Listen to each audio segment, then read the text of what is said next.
forgot my headphones. I think I need them. Hold on a second. Before I bust my ass. All right. I don't know why I'm coughing. I was doing just fine. I think better with this. Anyway, welcome. This is very impromptu. I was not expecting this, so probably people are not really gonna jump in soon enough. I don't know. It is Friday night after Thanksgiving. Well, it's Friday night on the East Coast.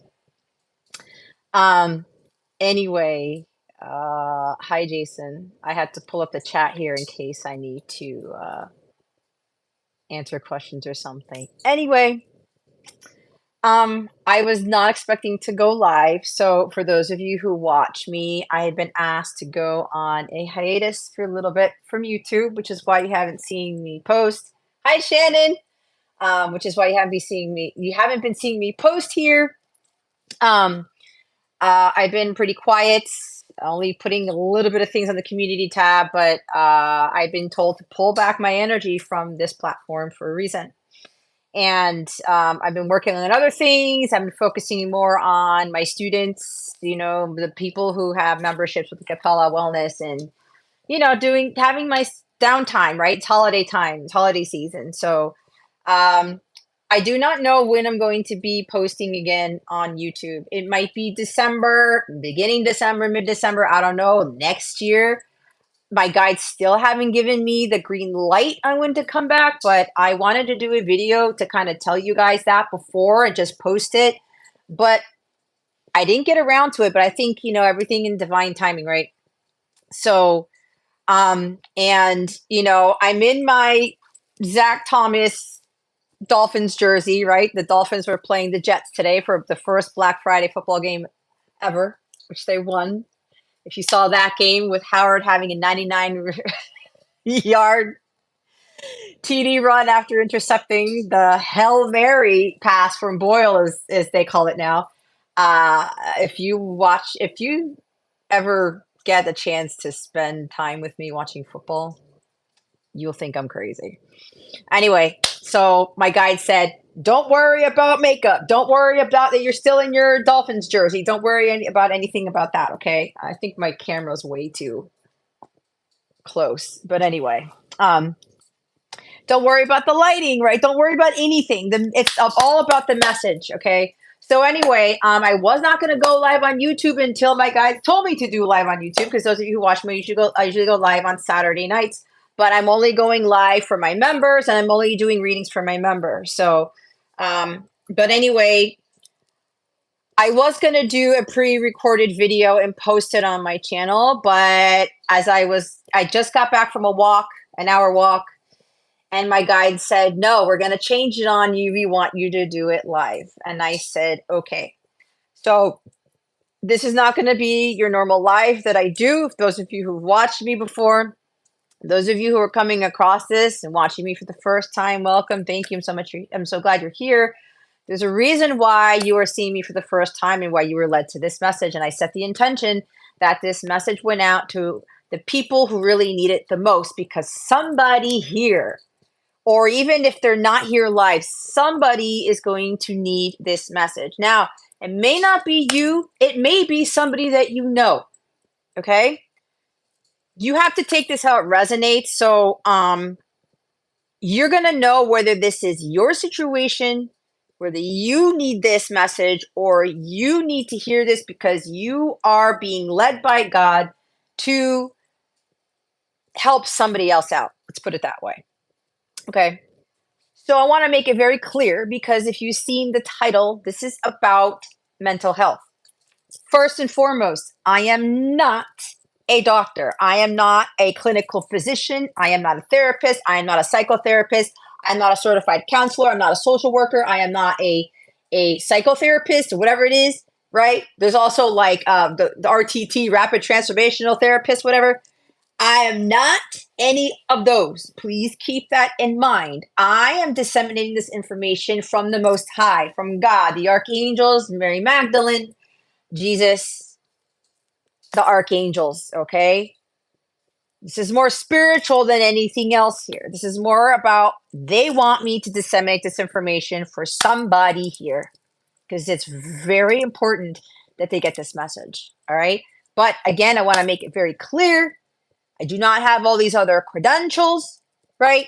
So if you feel like you need the professional help, I highly, highly, highly, highly, highly recommend that you do so. Okay. All right.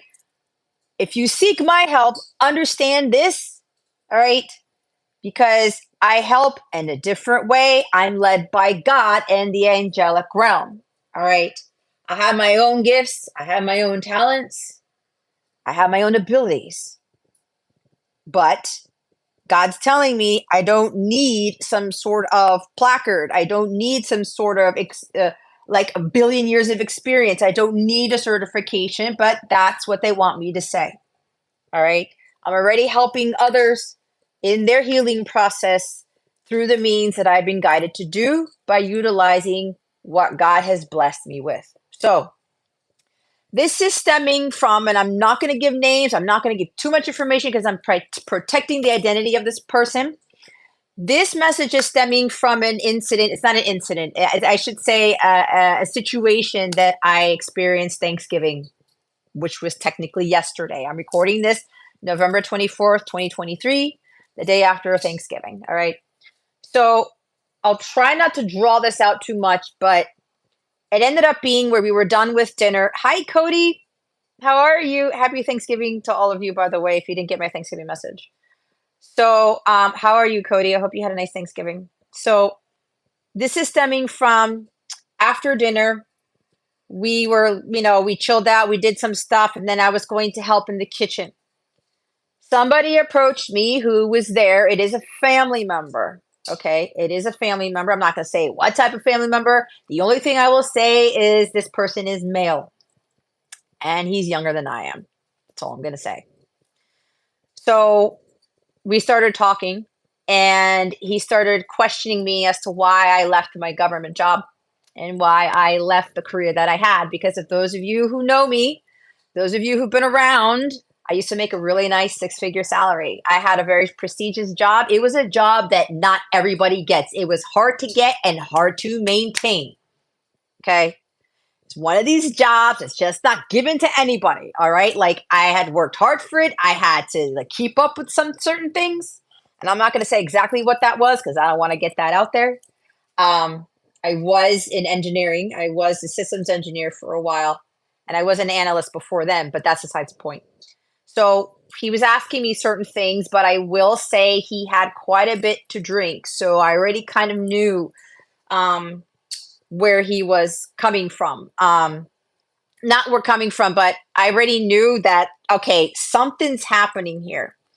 So we had this conversation and he's asking me questions about my son in school and about me and what I'm doing and how he found out what I do now. And as those of you who know, part of my work does involve divination, which is the utilization of oracle and tarot cards, right? But I have been guided to utilize them in a very, very, very different way. Okay. I've used them for myself. Now, I'm not saying that I suffered some very heavy mental illnesses. There is something about me in my brain where there was a strong tendency of me overthinking, over analyzing, me second guessing myself. I was always up in my head. I was doubting. I was insecure, like all these other things. So you can define mental health in many, many different ways. And some of you probably have your own definitions of them. All right. So, but for me, this type of work, this type of healing actually did me good than in a way that I wasn't expecting. All right. So this individual, this family member at our Thanksgiving gathering last night was asking me some things and I was trying to explain to him. God led me away from there. It wasn't my purpose. It wasn't my calling. I had served my time there and all those 20 years. I think it was like 18 and a half years of the 9 to 5, right? Of the me, utilizing my computer science bachelor's degree and doing what I thought I was supposed to do until God led me off of that track. And he was saying, no, You have these gifts, you have these abilities. I'm going to show you what they are. You have a higher calling, you have a purpose. And when I was led to this stuff, I was trying to explain to him, you know what? I know a lot of people look at it like it's just fortune telling and you can look into the future and, it's just spying on people and all this nonsense, which is what divination is not supposed to be used for. And you can utilize divination without utilizing any type of physical thing. All right. This is about utilizing your intuition, your psychic abilities. We all have these abilities. We all have the ability to heal others in a different capacity. Some are other gifted than others only because God blessed them during this lifetime to give them stronger gifts, more powerful gifts. All right. This is not about comparing anybody or anything, but everybody has a mission from God. Everybody has a gift. So he's asking me these things, and I will be completely honest. I felt like I was a little bit trapped. I'm like, oh shit, here we go again. Because ever since I've gone through this experience, right? Because I've been doing this for a few years, but it wasn't until I lost practically everything that I ever owned. I had to give up my cat to my sister. I ended up moving with my parents, with my son, and like all these massive changes happened just last year alone. And I know that people were questioning it, like, what the hell? Like, okay, she's doing this and everything's going okay, and then this happens. It's like, okay, so she must be failing. It must be shit work, whatever. She's not going to be successful, all that stuff, right? So I'm sitting here, my ego's kicking in, and I'm not talking about pride here. I'm talking about fear ego. I'm talking about, oh shit, man, like here we go again. I need to explain myself. I need to defend myself. And it's a good thing to defend yourself. But here's the thing. When people start questioning things, and then it's a continuous process. And I'm sitting there saying, oh my God, the devil wants me to think that I'm a fuck up. I'm a failure. Like this is not going anywhere. Right. Because a lot of people looking at the 3D part of this, the money coming in or not coming in, or little money coming in there of whatever. It can have highs and lows, ebbs and flows. That's part of life. But if you saw my Thanksgiving message, what I have now is way more than what I ever had when I was in those 18 and a half years working for the government. I have way more peace, abundance of tranquility, abundance of happiness. Okay. There's so many people out there who make all this money and have big houses and have this so-called wonderful life. And they have families, right? Because I'm still a single mom. All right. I've been divorced for 8 years now. And when I think about it, I'm like, holy shit, I've been divorced for that long. I did date and I had these karmic things. And it was like, because Jess didn't want to be by herself and she was still codependent and all that bullshit. And then, there was also when I met my counterpart and I was still going through these things, and it's like, I need somebody there. But I wasn't healed. So I was attracting people who weren't healed either. Right. So then I'm going all these things as I'm talking to this person last night. And I'm thinking to myself, oh man, maybe I should quit this. Maybe I'm doing something wrong. Maybe, this is not my purpose, or I fell off the wagon, or I need to be doing something else, or I need to push. I need to force. I need to go balls out and be like, I got to go all hard and try to force it to work. And then I started to feel nervous as he's questioning me. And with all due respect to him, he started to get a little bit angry, right? Because he's struggling. He had a very, very, very difficult childhood. I didn't have a childhood remotely close to his. Okay. And it was heartbreaking because then he started to let it all out. And I'm trying to explain to him, I was called to do this. But I know God's going to give me more than everything that I built in those 18 and a half years of that career, right? That money means nothing to me anymore. It means absolutely nothing. I'm grateful that I made that much. I started making 6 figures when I was 28 years old, okay? I'm very, very good at what I do, right? I was very good at what I did then. I have innate leadership skills, and it was just like I was successful in everything that I tried, everything that I did. And I'm eternally grateful to God that I had that much success ever since I was a child, okay? But in my career, but people were trying to inhibit that success. They were sabotaging me. They felt as though I was a threat to them. And it didn't help that I'm a double minority. I'm a Hispanic female. Okay.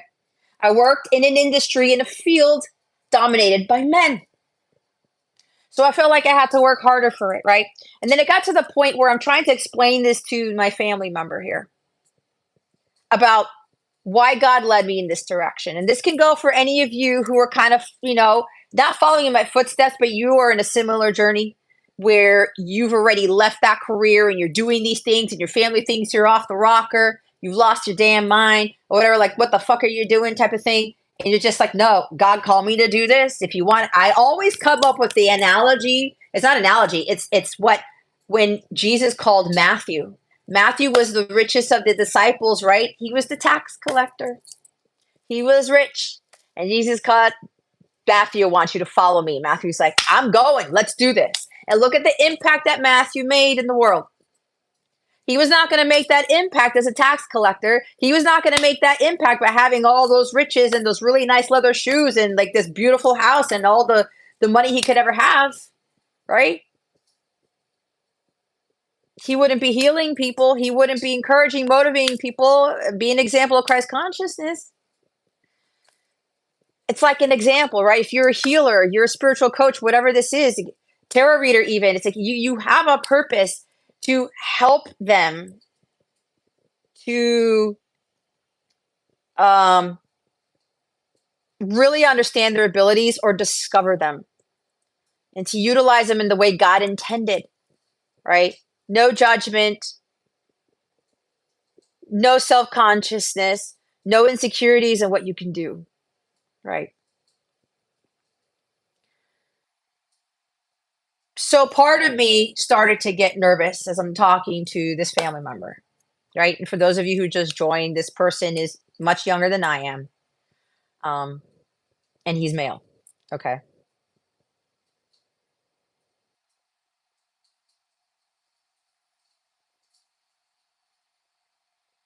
What, Cody? I think you said from earlier my person's name. I had to rewind this video to hear you saying her name. Did I say something? I don't know if I said any name. I don't know. Anyway, um, but yeah, here's the thing. So I'm sitting there, and this is gonna resonate with somebody, and I'm getting nervous about it.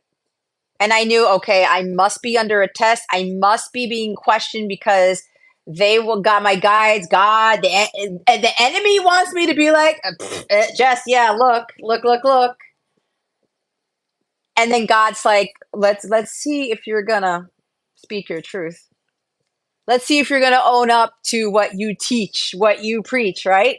We all go through this. And I knew he was getting a little bit angry because he's struggling, right? Let's just say the money that he's making isn't close to what I was making all those years. But it's not just that. He was questioning why I would leave something like that. It is almost as though he thought I wasn't appreciating it. That's my viewpoint on it. And it's almost like, because I'm hearing it in my subconscious, how can you do that? You've been blessed with this and having all this money in this lifestyle and blah, blah, blah, blah, blah. And you throw it away. He didn't say this. This is what I'm interpreting by my intuition, okay? How could you do that? And it's like, look at me. Look at what I'm going through. And he said to me, do you know how much I make a week? I said, no, I don't. And that's not the purpose, but you can tell me if you want. So he told me. And I said, okay. And I was like, well, you know what? At least you're being blessed to have that. Right? Because let me tell you guys this. What he's making a week, I'm being very vulnerable here. I don't make in a week. I used to make way more than that for years. And I would always go up in salary. Okay? What I'm doing right now for the time being, I'm not saying I'm coming from a place of lack. I'm not saying like, I'm like dirt poor, because I am spiritually rich as all fuck. I will say that and I'll say it again. I am spiritually rich as all fuck. That is the best wealth to have. I'm spiritually rich in health, in happiness, in tranquility, and in freedom, right? I don't have all the things I used to have before. I don't even have a partner right now, right? I've been a divorced single mom for like 8.5 years, I think it is. I've lost track because I don't give a shit. It doesn't matter anymore. So he's making more than me. But again, I'm not judging him. I'm just explaining something to you guys. But he's hurting very badly. And then I started to get to my true self. I went back to divine Jess, divine feminine Jess, right?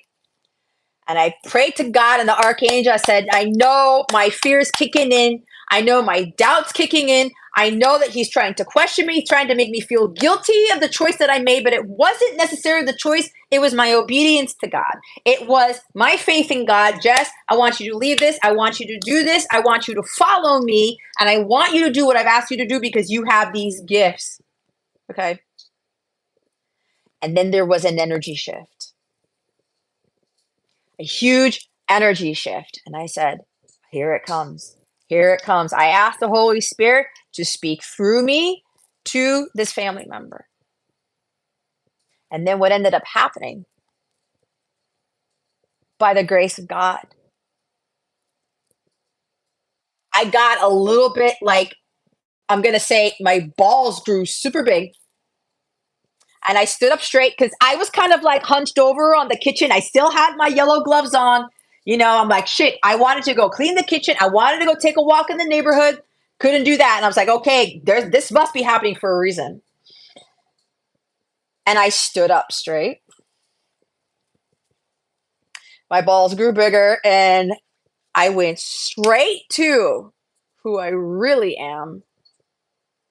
And I called him out on some stuff. I said, blah, blah, blah, blah, blah. I'm not going to say what I said. Not everything, because I don't want, because this is a personal thing for him, okay? And I said, you know what? You need to realize this. Blah, blah, blah, blah, blah, blah, blah, blah, blah. And then I felt like a change in him. And he looked at me like, holy shit. Where is this coming from? I got his attention. But it's my physical body. The archangels, they swooped in. The Holy Spirit swooped in. I said, take over my body and you do what you need to through me. And I got his undivided attention. And then that's when the truth came out. And we all know when we're inebriated, all that stuff floods out, right? It's not a good thing we're inebriated, but here's the thing. If you're around somebody who's drunk, we've heard of drunk texting and all these other things, and they tell you these truths, you roll with it. Roll with it in a sense where you are listening to what they have to say. Don't be throwing out, oh, you're fucking drunk and like you're wasted and you're freaking crazy. Like just drink some water and go to sleep or whatever. No, go eat another piece of pie. No, none of that. Okay. Hi, double A batteries. Um,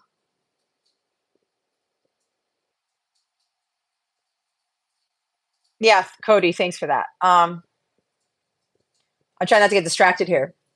So I'm sitting here. Now I'm standing. So I'm talking to him and I'm saying all these things. And then the truth started to come out. So what I was saying was, if you're dealing with somebody who's like either drunk texting or they're drunk and they're in front of you talking, listen. Listen. But also do not be afraid to be honest with them. Okay? Don't enable the behavior. Don't sugarcoat things. And you can say, hey, Everything's going to be fine, whatever, whatever. However, if you're coming from your true divine self and you're giving them the counsel, you tell them what they need to hear and what they want to hear. There are certain things that are truth that will help them, and they'll say, I needed to hear that because he said that to me about what I was going to say. And hold on, guys. One of my candles went out, and I need two candles on when I'm doing these things. So here's the thing. I started to call him out on stuff, and I said, listen, you need to realize something. And I said, you're dealing with a lot of hurt and pain, and I bet it has to do with parents, your childhood, all this stuff. And he looked at me like, what? And that's when it started to come out. He got so vulnerable. And I will say this family member of mine, he is built.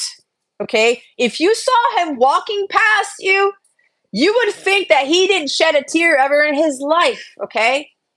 He's like the masculine where people look at as, very fit, very strong, right? Oh God, you don't want to fuck with that dude type of person. Okay. I saw a side of him I've never seen before, ever. And he let it out. This is why you just sit with these people, you listen, and you don't judge what they're telling you, and you don't, put something on them because, oh, you're drunk or whatever. Sometimes, especially with men, they got to do this to let this stuff out. But over time, they need to realize that drinking doesn't help anybody. And you can be a female too watching this, trying to deal with your emotions or whatever. Next thing you know, you spill your guts just because you drank something. You're inebriated. Okay.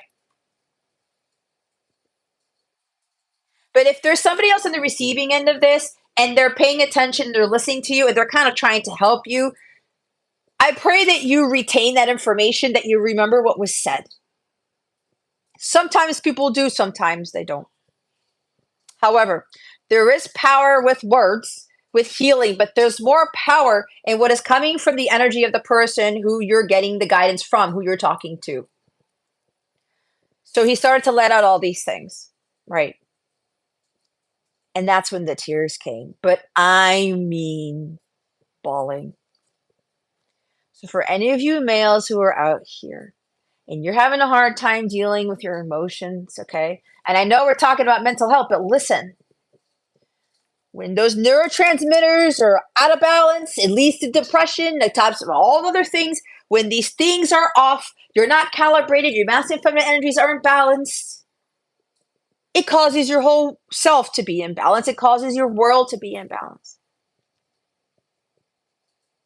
So when you're penting up those emotions, it affects the mind. Overthinking, overstressing, doubting yourself, like frozen with indecision. You're afraid to speak your truth. You're afraid to ask for help. You're afraid to do something. And you're sitting there. I feel alone. I feel like nobody loves me. Like nobody cares. It's bullshit. If you're having any of those thoughts, it's bullshit because people do care. But it's a matter of going to the right people, people who are tied to God, to the angelic realm, people who want to listen to you without judgment. But the people who really care will get you on your toes. They will get you to wake the fuck up, and they will tell you what you need to hear. There's no easy way out. You're copping out, right? We all handed different cards. We have to know how to play them. We can't just fold and walk away from the game and lift up the table of whatever you're playing and just walk away because you're frustrated. Like, you know what? Whatever. I'm giving up on this. Like, I can't play poker. I can't play poker. I can't do this. Fuck this. I'm done. And I know that's not really the meaning of fold, but you get the point. It's like, whatever. You have no idea. You may have folded too early. Somebody here plays poker. Very good. Somebody's very, very good at poker. Anyway, somebody's good at a lot of things. But here I am listening to him, right? And he's saying all these very hard things, man. My heart started I wouldn't say breaking, but I felt the pain. I felt the suffering. I felt the heartache. It was tough. And I know for me, when I'm seeing grown men cry, it's even tougher for me to witness. But I have to be there to have compassion, to better understand where he's coming from. Because all of us are going through battles nobody knows anything about. And until you share those things with people who you can trust, this is a matter of some of you guys, you got to go to these people who you felt drawn to. You feel like, you know what, they make me feel at peace.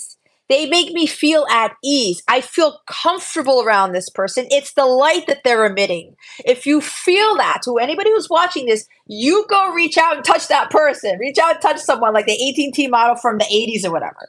You go and ask, hey, you may not start off being completely honest and vulnerable, but take baby steps toward it. Say, hey,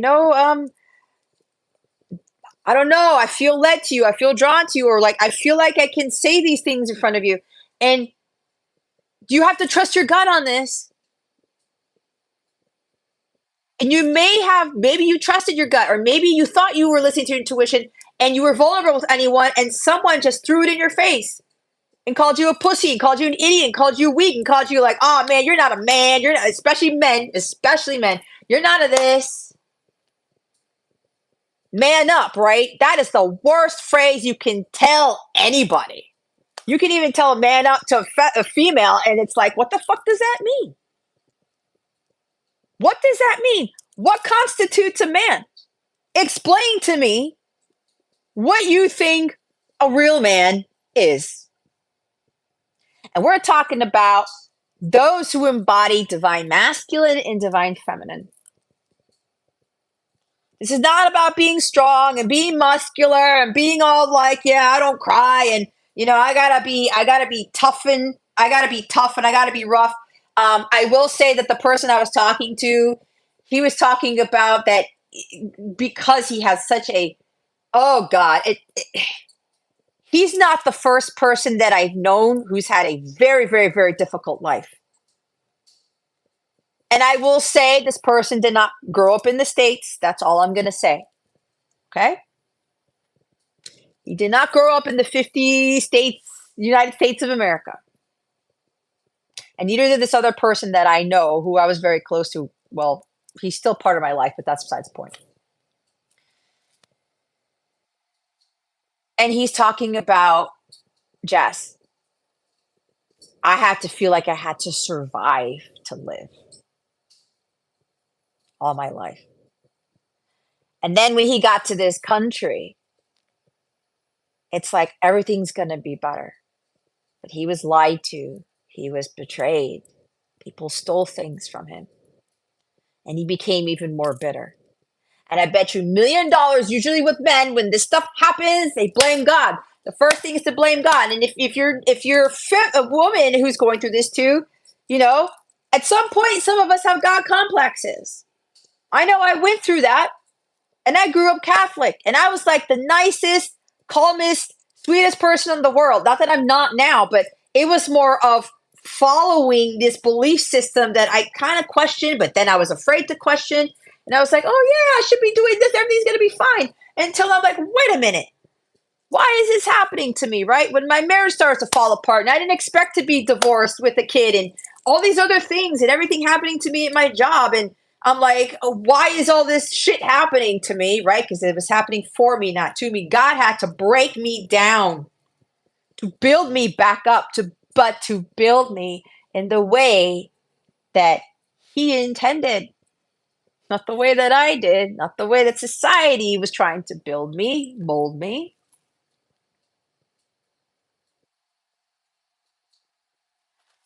So I'm talking to him about God, right? You got to go to God. You got to have a talk with him. And he's like, what God? I don't blame him. I've had so many encounters with men. I've had male friends who were atheists, okay, quite a few of them.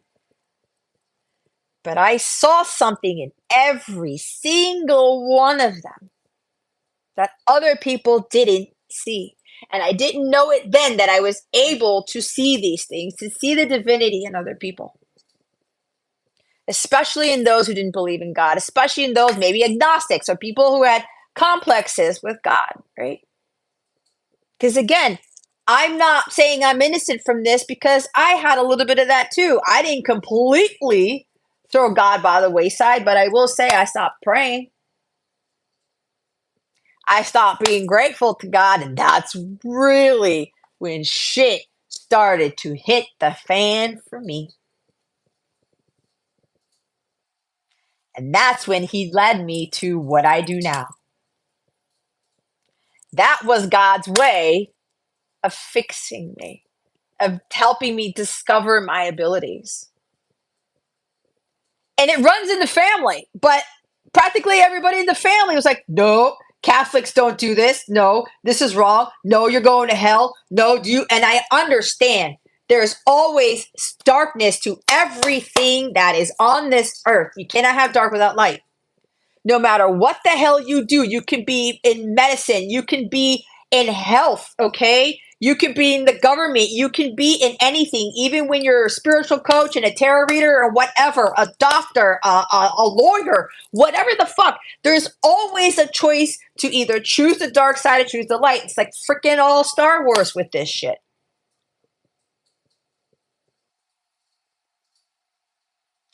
But what I was called to do is intended for people to get closer to God, for people to realize their gifts, and people to understand that you're never alone, ever, ever, ever, ever. And God is always with you in the darkest moments. It's like when my life completely tanked in the fall of last year. But I had all the faith in God. I was going to get back up. I was like, nope, God's got this. I'm just going through this thing right now. And He's always there because He's always been there. But that's the with this mental health thing. It's like you got to have your own relationship with God. And sure, I thought about maybe I should go back to church. Maybe I should go back to mass, whatever. And again, I'm not saying to anyone who's watching this that you shouldn't be going to church and you shouldn't be going to a mass or whatever the hell. You do what God tells you to do. He knows everything about you, but He is going to lead you to the things that are going to help you the most because church doesn't work for everybody. Temple doesn't work for everybody. The mosque doesn't work for everybody. Religion doesn't work for everybody.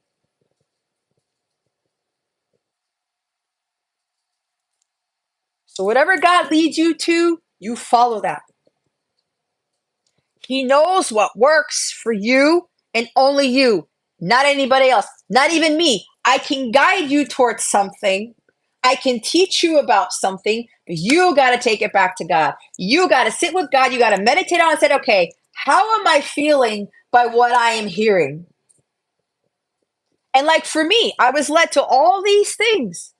And then I tried some new things, right? I was exploring more about Hinduism and even Islam and Buddhism and all this stuff. And I'm a Gemini sun, so I love to learn. I need to be intellectually stimulated. Otherwise, I'm going to just pass out. I'm just going to be bored out of my damn mind. And I started to see commonalities in everything. The common denominator in everything was essentially the divine, was God.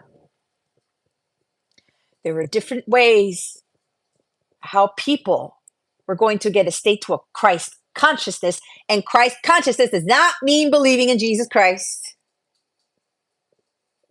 It's a Christ-like energy, compassion, unconditional love, forgiveness, understanding, tolerance, patience,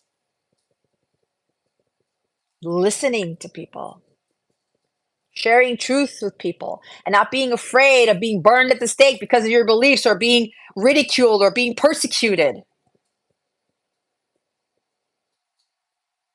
Because when you follow that path, you start to see the peace in your life and the happiness in your life because you're being who God made you to be. You're following what God asked you to follow. God created everything.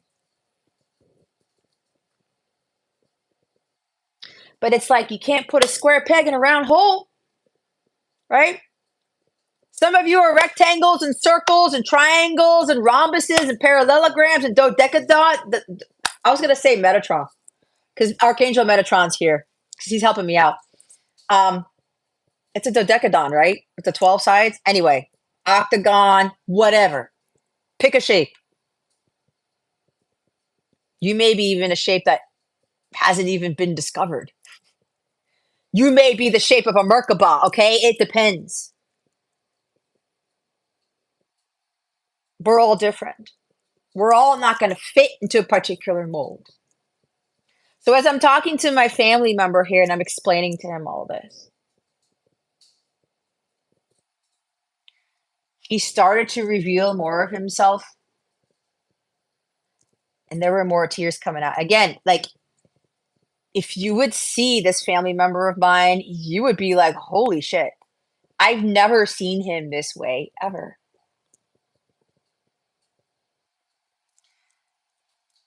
But hear me out with this. And I told him, I went back a little bit toward my story. And I said, look at what you have. He also has kids, by the way. They're one's younger, one's almost a teenager. And he's married. And I said, look at what you have as opposed to what you don't have. Look at how you're getting this money a week, and I'm not getting that. But he's in ruins, and I'm not. And again, this is not comparing. I'm making a point in all of this.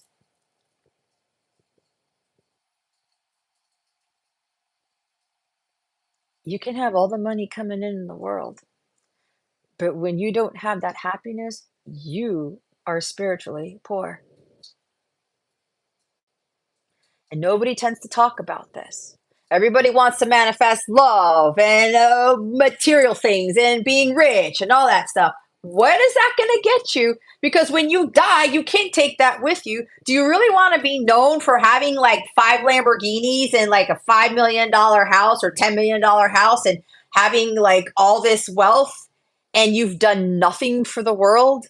And the eulogy comes in and it's like, what will they say after you're gone? Oh shit, man. I don't know what to put in this eulogy. He had 5 Lamborghinis and, and was a multimillionaire and had 2 $10 million houses. And it's like, are people going to remember you because of that? Or are people going to remember you for the hardships that you went through and you came above, you came on top? You didn't have a dime to your name, but you're hopping and skipping and smiling most of the time. And I know for me, I have my moments, right? I'm a human being. We're all going to have our moments. Sometimes I have my dips, right?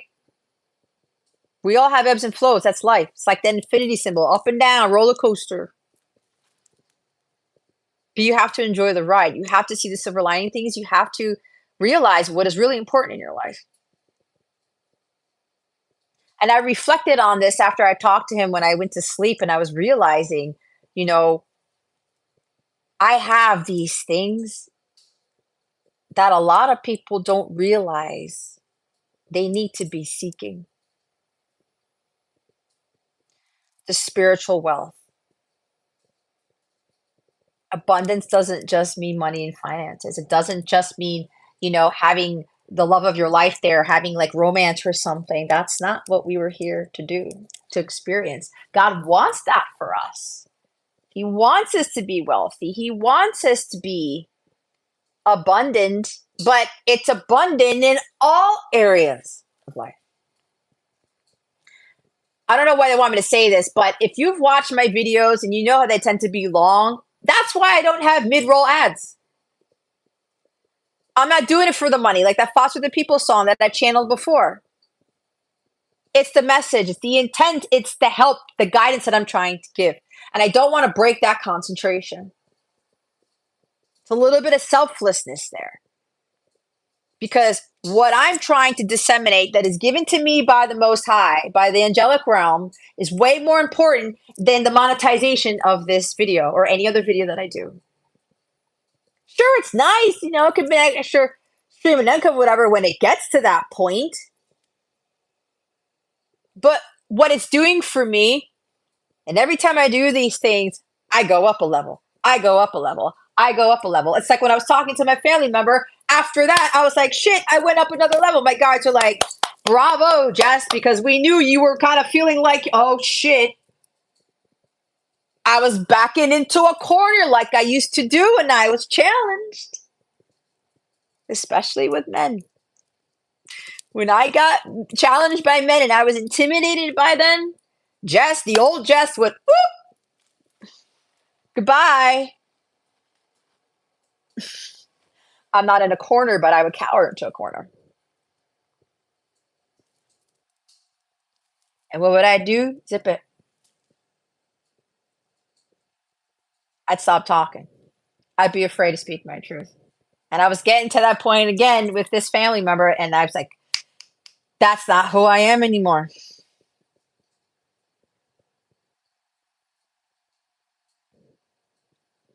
And I'm trying to explain to this family member, I said, look, because people are still baffled by the fact I'm healthy, I'm at peace, and I'm happy. Even though I left that job behind. And everybody back home freaking knew what I did, even though they went around saying I was an FBI agent or a CIA agent, and that's not what I was, but it was funny because some other people thought that's what I was, but that's not who I was then.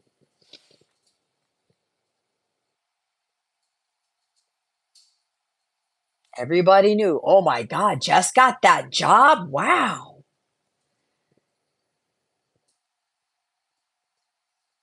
It was a great job. I met some amazing people there. I met my counterpart during my career there. So I can't say it was all shit, right? This is all lessons. I'm all grateful because I would have never met those people. I wouldn't have been challenged enough. I wouldn't have been able to reflect on those relationships, especially the relationships I had with the atheists and these people who like challenged me. It helped me to really understand something about myself. It's like when we talk about the assholes in life, be grateful for those people. Be grateful for them because God sent them to you to challenge you, to realize who you really are, and to get you to realize something about yourself and what you're capable of. That you have all the potential and that you need to be your true authentic self even when you're being challenged.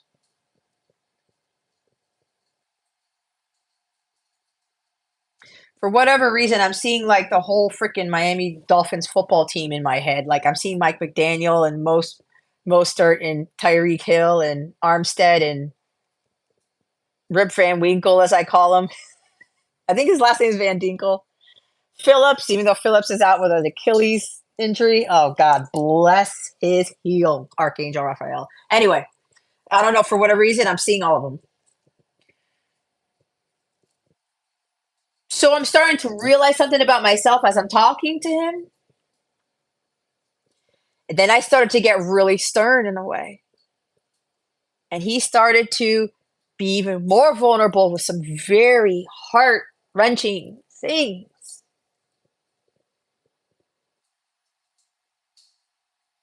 And he's like, do you have any idea how much it hurts here? He kept pointing to his heart space. And I can feel it. I'm a big empath. And it was just like, my God, this is just so heavy. And I said, I know. So do you have any other idea what I'm feeling? Like, I honestly do, because I'm feeling it here too from you. And then I was gonna say something, and then I broke down into tears. But he thought I was breaking down because I was gonna confess to something like, "Yeah, I shouldn't be doing this work." Because he's like, "You should be working for the government. You should be doing this. You should be going back to that. And your son should be doing this, and blah, blah, blah, blah." And I honestly think that he thought that I was going to cave and say, "No, I'm lying. I'm very unhappy. I feel horrible. I'm in the ruins, and I'm just faking it to make it." But that's not the truth. Even though I've lost practically everything, and I am where I am today, but I'm on a detour.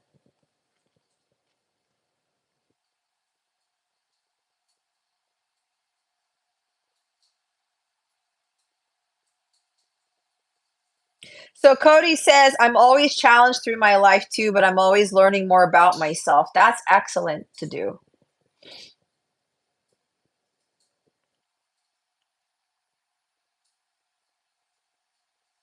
And I know a lot of people watching here, they've dealt with a lot of depression.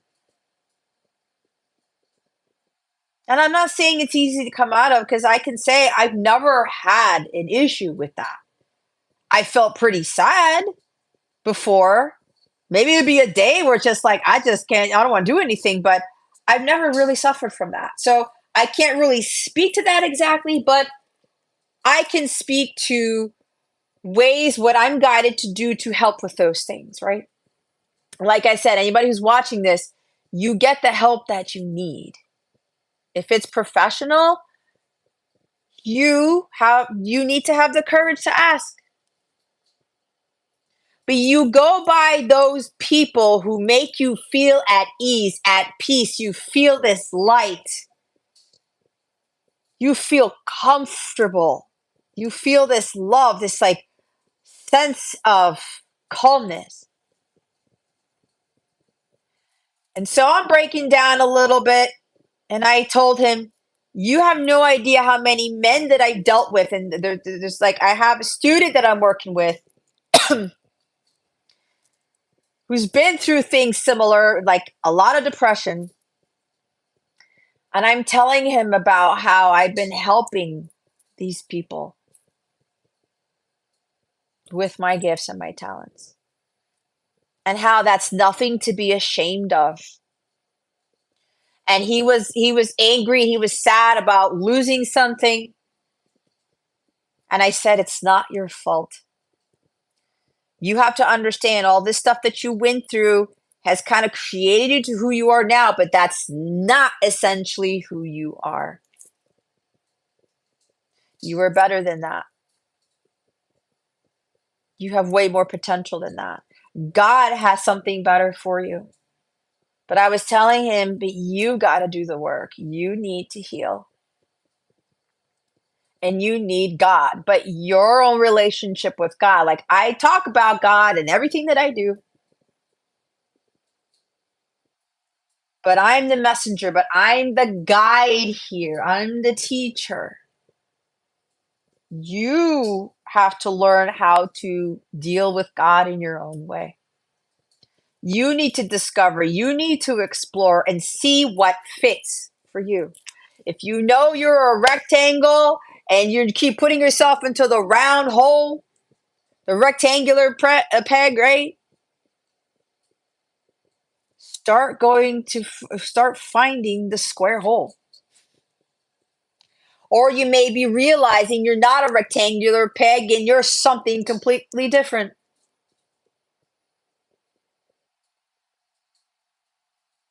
But you have to trust where God is leading you. And as I'm talking with my family member, like, more stuff was coming out. And then that's when it got really dark.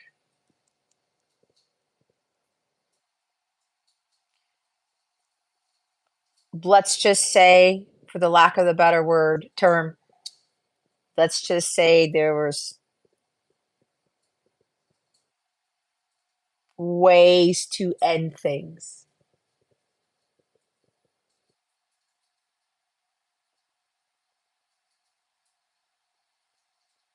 Oh, thank you, Cody. I appreciate that, Cody. I'm glad I can help in some way. But yeah, you have to trust your gut with what reader you're watching, what spiritual teacher, whatever. Trust me. I mean, I know I'm not judging and everyone's doing their own thing for whatever, but you got to go by how your body feels about these things. Even things that you read on the internet, people in the news, what you're watching, whatever. People you're talking to. How does your body react to it? Pay attention. So my person starts talking about ways to end things, and you guys are smart, so I don't need to spell it out for you. And I said, you're not doing that. You're taking the easy way out. You've given all your power away. It's like you're already calling yourself a loss, or you're already thinking you've lost the game when you didn't really push through it. It's like the Miami Jets game today, right? I felt for the Jets, right? And of course they're playing my team, but I felt it. They were really disheartened because they didn't play well. They've been struggling this season.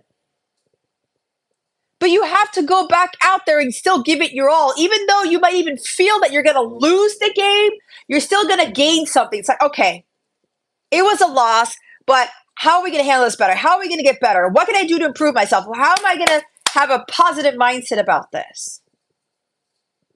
It's like at the end when Tua made 2 interceptions in 65 seconds. And Mike McDaniel's like, dude, you make mistakes. Stay positive. Shrug it off your shoulders. Shake it off. Nobody's perfect. And anything that you're called to do, you're not perfect. But God sees you as perfect because of those mistakes, of so-called flaws. Because if God created you, you are already perfect. And if we were all perfect, how the fuck are we going to learn from each other? How are we going to grow? How are we going to evolve? It doesn't make any sense. Life would be so damn boring if every single one of us had not one flaw. We didn't tank a little bit. We didn't, everything was copacetic and we were just like winning all the damn time. This is why God created the planet Earth. And we learn from each other. I was helping this family member, and at the same time, I'm fucking helping myself.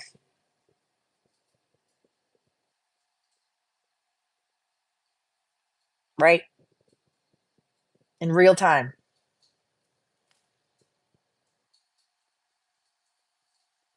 And he's talking about how bad it hurts. And like, all I know is how to survive. It's like, well, you got to learn how to live. Right? There's a difference between survival and living. You've got to learn how to live through things. And the one way to do that is your relationship with God, not how somebody told you how to build a relationship with God. Because it doesn't work for everybody. How is God going to create every single human being that is completely different? It's going back to the square peg and the round hole analogy. And he makes all of us different and imperfect. So we can learn about ourselves, each other, learn about other people, and helping other people grow, learn, and evolve, helping other people to get better, helping other people to evolve. And to help them to discover their own relationship with God and their own ways of healing, right? There's no one size fits all here, guys. If that was the case, life would be so easy. It'd be freaking boring. It's like, okay, let's use football. See, God's coming through with this because there's a reason for this. I'm watching the Miami Jets game, right? Can you imagine if every pass was completed? If there were no fouls, there was no encroachment, There was no false starts. There were no penalties. There were no interceptions. There were no fumbles. That would be the most fucking boringest game ever. All football games would be boring. Would you want to watch a game like that? I'm using football for a reason.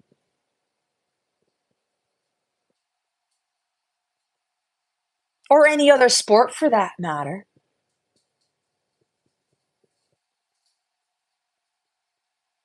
I sure as hell wouldn't want to watch that. It's like when frickin' Boyle throws that Hail Mary, like I said, they're calling it the Hail Mary, and Howard catches it in the end zone and he runs for 99 yards for a Miami touchdown. Like, if you would have seen me, you would have looked at me either I was crazy or like that chick is just fucking awesome.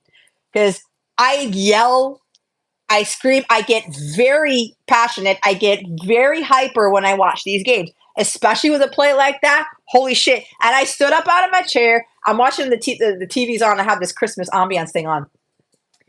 And I'm telling Howard, cut left, cut right. Like, you got to take it all the way to the end. And it was the funniest thing. And I said, holy shit. And I had called, Boyle's going to throw an interception. And that's exactly what happened. And I'm seeing Howard run down the field, and I'm telling him what to do, and he's cutting and he's running. I'm like, what the fuck's happening? Excitement, okay? The suspense, the unpredictability of things. Like, holy shit, an interception turned into something good for the Miami Dolphins, right?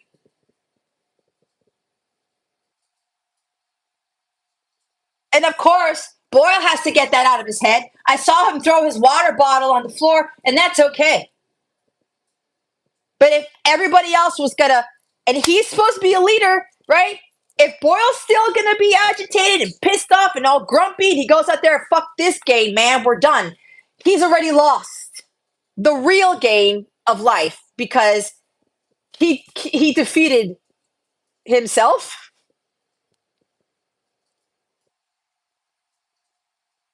He already lost before he can continue even trying, right? And then what does that do for everybody else? You lose the mojo. You lose the momentum. It's all negative. And then when we all know when you have negative thoughts and you're being grumpy and poopy pants and angry, what magic is going to come of that? Nothing. What magic is going to come of that?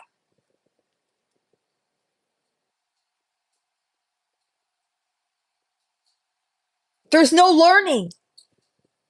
There's no saying, damn it, I threw that interception and that guy ran it all the way down the field. I'm a fucking idiot. I suck. This. No.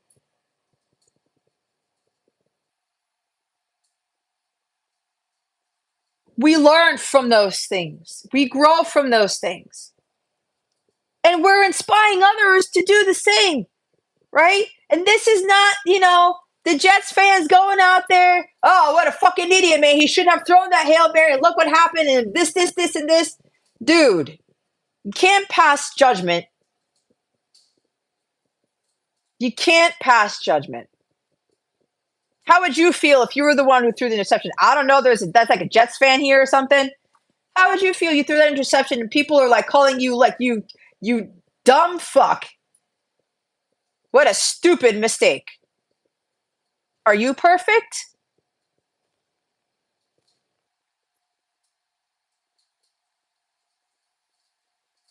Sure, it's not a great thing to watch. I can only imagine being a Jets fan, especially this season. Or even look at the Patriots, man. No Tom Brady. Look at that. And they had seasons of wins and wins and wins and wins and wins. And now it's like, do I want to be a Patriots fan? It's like Miami, right?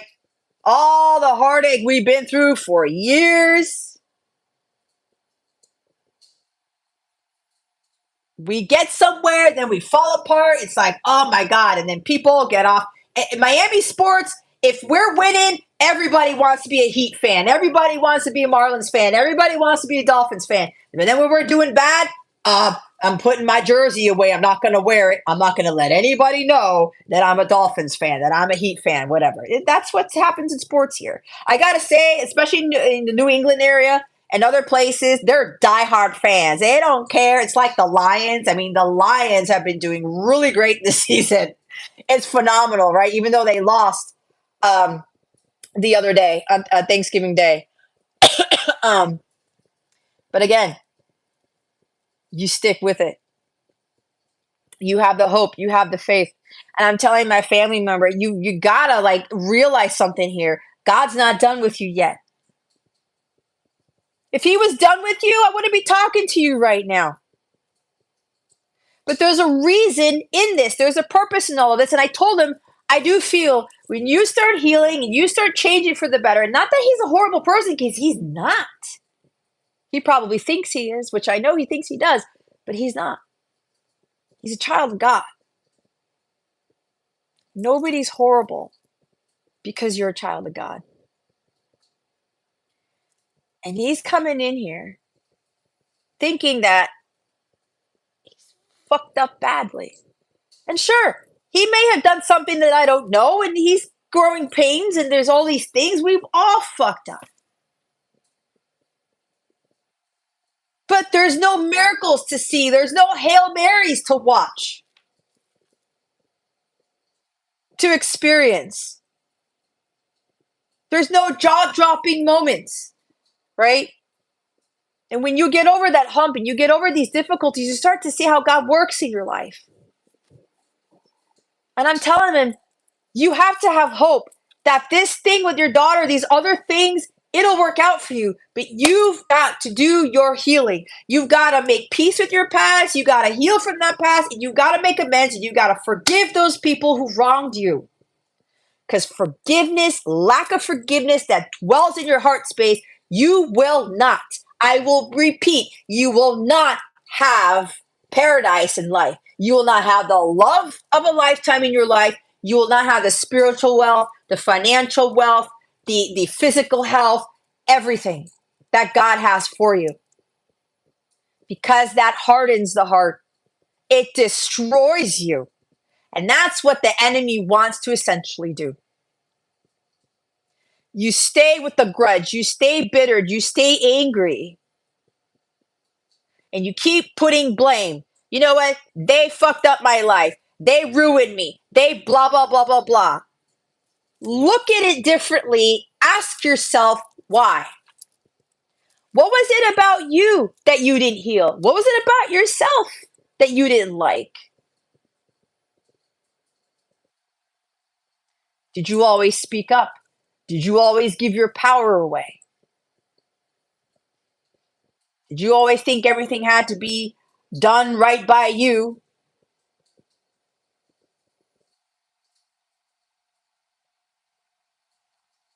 Are you going to keep going back there and point fingers?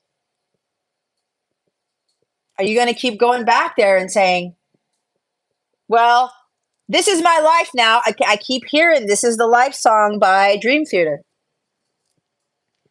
This is the life we belong to, our gift divine.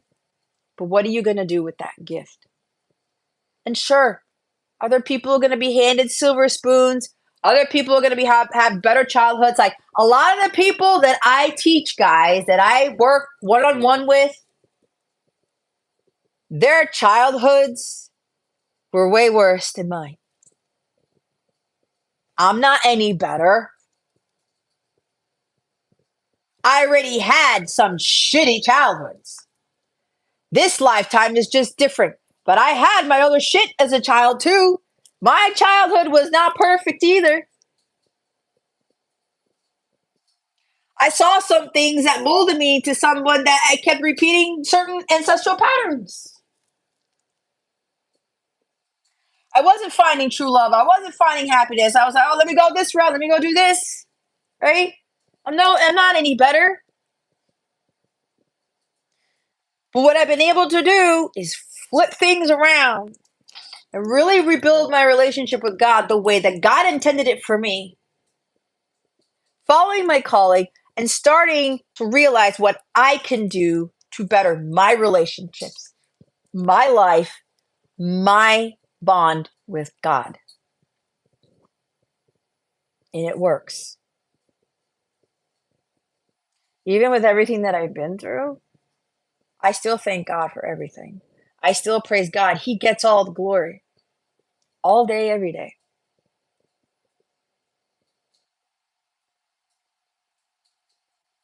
And a lot of people that I've seen with I know about their childhoods, their past, it's heart-wrenching.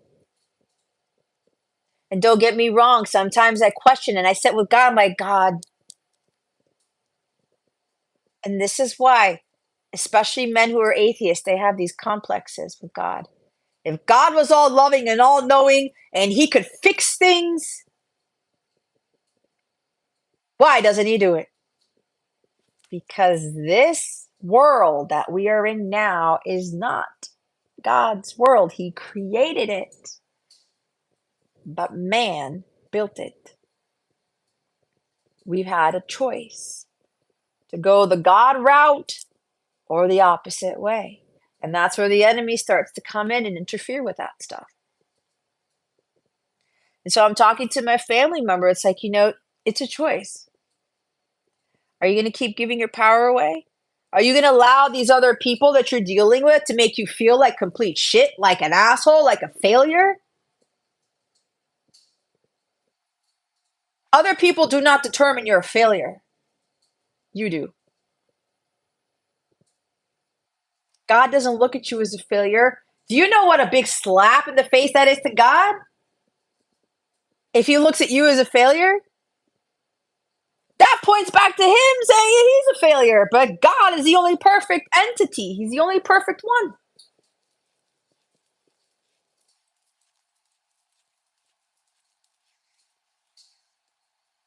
Failure could be looked at very differently, but for the person I was talking to last night, you can't look at yourself like that.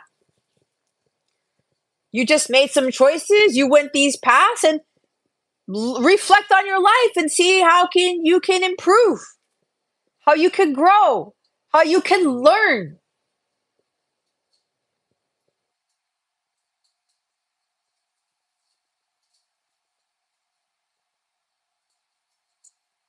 And as I was talking to them, the Holy Spirit was just, it was not, I did not feel myself. I was not cognizant that Jess was there. Holy Spirit was on fire.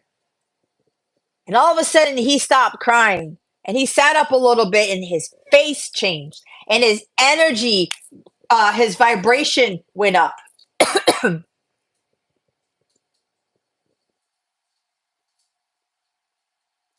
And it was like, I think I'm starting to get this.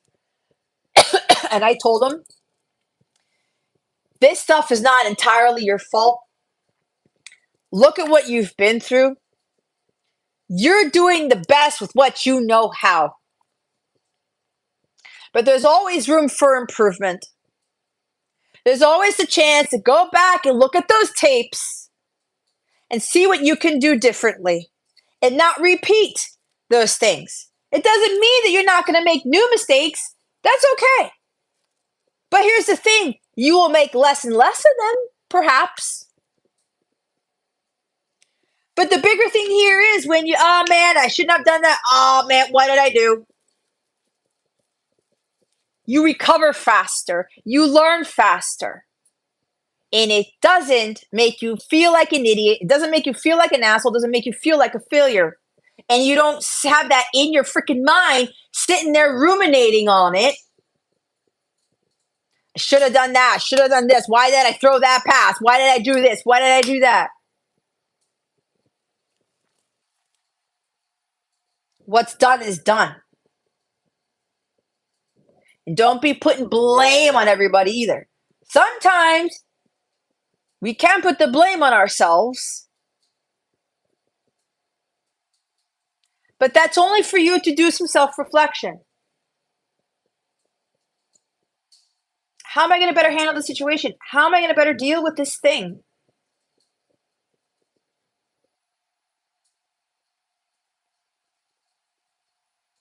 And so when I'm getting this person's attention while I'm talking to him, Like I said, his face changed, his demeanor changed.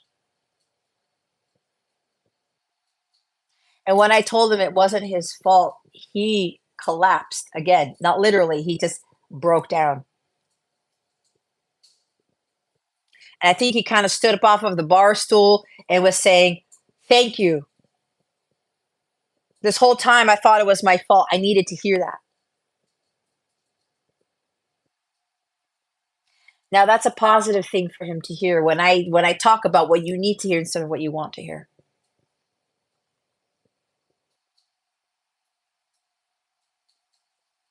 I could have totally gone the old Jess route.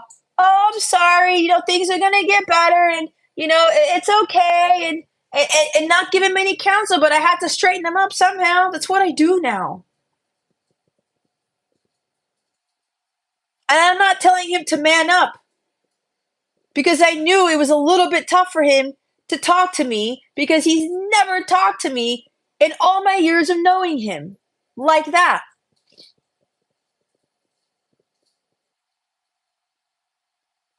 And I said, "I'm here to listen."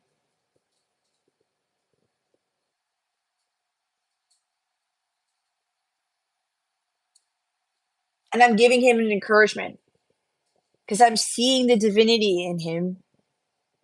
I'm feeling the pain and I'm trying to help him work through it.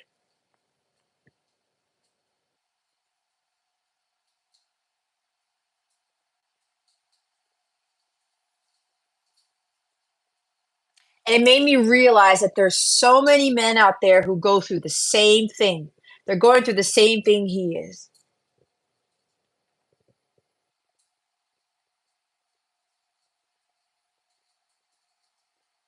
But I ended up telling him certain things that a lot of people probably haven't told him or will ever tell him. That he has to be the one to get back up. He has to be the one to forgive. Has to be the one to have more faith and hope, to build his relationship with God. He has to be the one to fix himself. I can't fix him. I can't fix any of you. Only God can do that. I have a hand in it.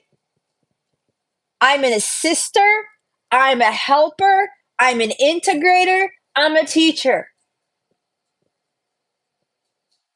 It's like when you're taking the bar and I'm teaching you what you need to learn to take the bar.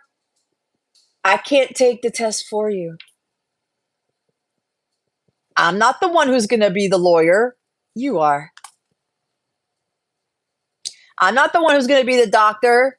You are.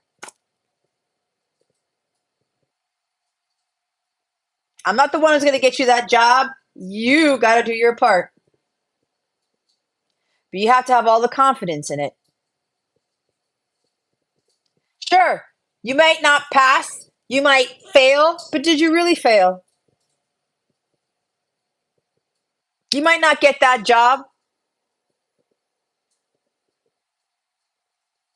But that's probably because God didn't intend for you to get it, to pass it at that time, whatever.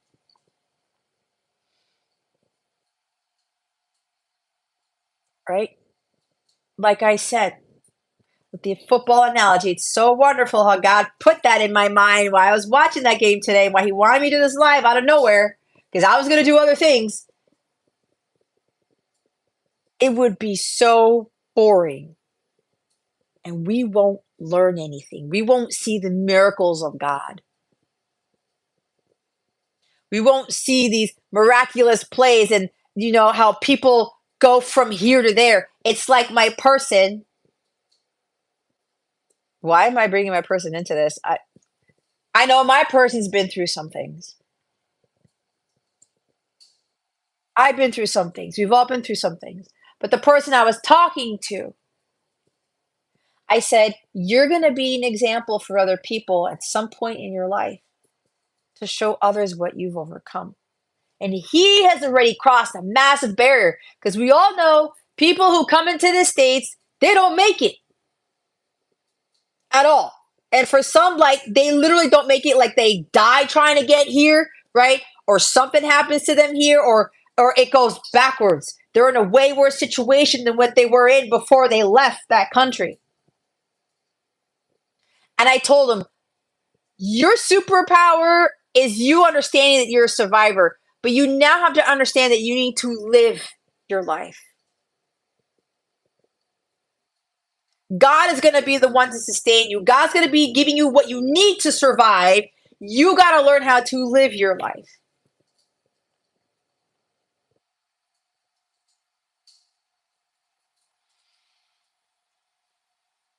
And I said, look what you've done. There's so many people, and again, I'm not passing judgment, but this is the reality of it all. And it's going to sound negative. Some people come here, or some people try to, take the easy way out, whatever, and they mooch, and they take advantage, and they feel entitled. This has to be given to me because I exist. There's nowhere, anywhere that God written that says that. You've got to do your work. You've got to earn it. It's not handed to you. You need to earn it. It's like the fucking military. You're not going to get some 5-star general ranking when you don't earn it, when you don't do the job, when you don't do what you need to do.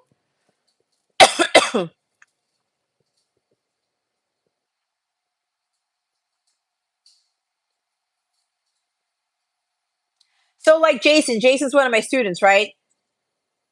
All these things that I'm working with him, that he's healing, that he's clearing, it's actually activating his gifts. It's enhancing his gifts.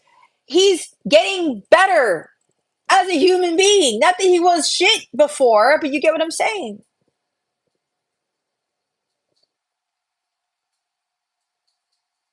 I like what Jason said. Yes, we have a choice to turn our difficulties into wisdom and compassion. That's kind of the energy of the King of Cups. Wisdom and compassion. There's a difference between wisdom and being smart. Wisdom and intelligence. Wisdom is when you learn from those mistakes. You can study everything in the damn book, but did you really gain wisdom out of it? Because all you're doing is regurgitating what you read in the book, what you studied. And this goes with God. You can't put God in a book. You can't put God in a box. He's all-knowing, omniscient, omnipotent, omnipresent.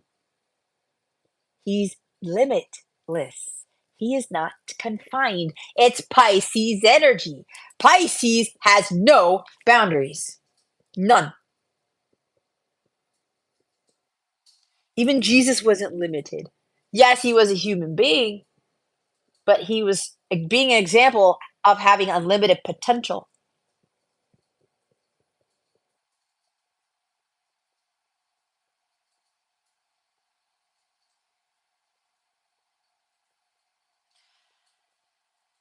So as I'm talking to this person last night, and I'm trying to school them certain things, right? Because I get it.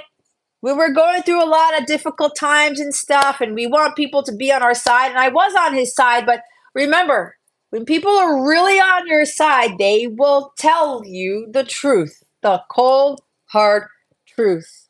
What you need to hear instead of what you want to hear to level up. And they won't bash you. They won't insult you. They won't tear you down when you fuck up, when you make a mistake. Those people aren't coming from the divine. Because those people are just trying to just stomp on you and make you feel even worse about yourself. It's like a coach. Like, I've been learning more about Mike McDaniel's coaching, and like, my God, like, I would love to meet that guy because shit, I've never really gelled with a coach like that. Like, when I watch him, whatever, and I hear stories about him, but the way he coaches, it's like how he saw the divinity in Mostert, because Mostert was getting into trouble and he was going from team to team to team. But this one guy, Mike, looked at him and said he saw his potential. You know what? you know what? I'm going to take you in, but you need to get your shit straight because you have something that other people don't. And he didn't pass him along. Like, you keep fucking up, man. Like, I don't want you. Pass, push him to the side. That ruins people. It dampens their spirits. We're here to uplift the spirits, not dampen them. Not turn off their light. We're supposed to increase the luminosity of their light. So stemming back from this whole mental health thing, right? Because the person I was talking to last night, like his mind was going, right? And I could have just sat there and I don't know what to say. I'm afraid to kind of school him. I'm afraid to tell him what God wants me to tell him. If I would have gone that route, I would have done him a huge disservice. I would have failed at mission, meaning I wouldn't have been obedient to God, and I would have failed him. The only person that we can fail is God. Okay?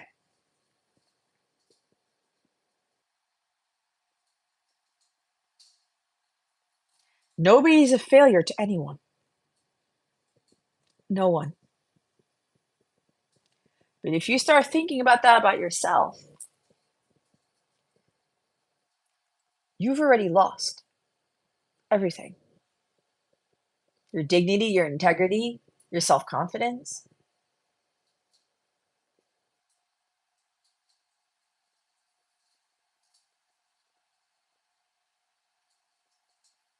So Cody's saying, I also have moments I can teach to others too when I feel like that I need to help others to learn about the beautiful meaning of life and other things as well.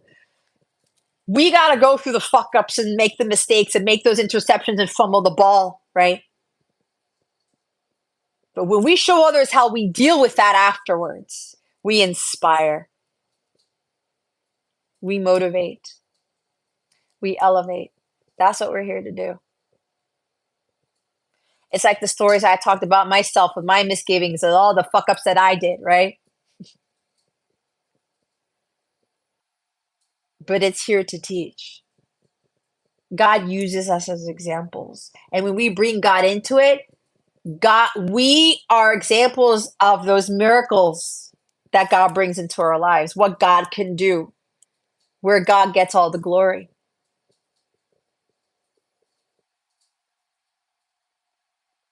You throw that Hail Mary pass and it results in a touchdown, right? Because that's the other side of throwing an interception, just like what I saw in the Miami game today. Everybody was in that end zone. Who's going to catch the ball? But what resulted afterwards, nobody was expecting. That was a huge dramatic turn of events. It was a huge wow. 180. Hard right.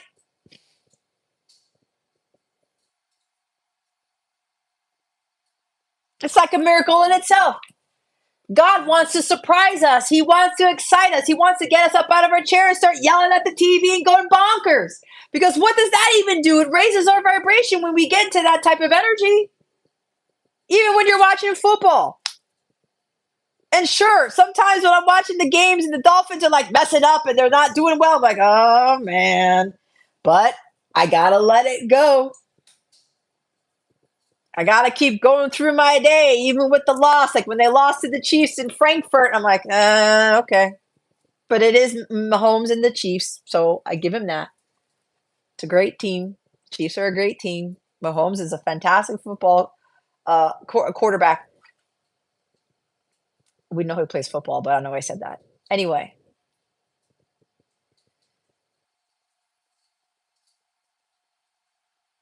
So there's all different types of ways to deal with mental health.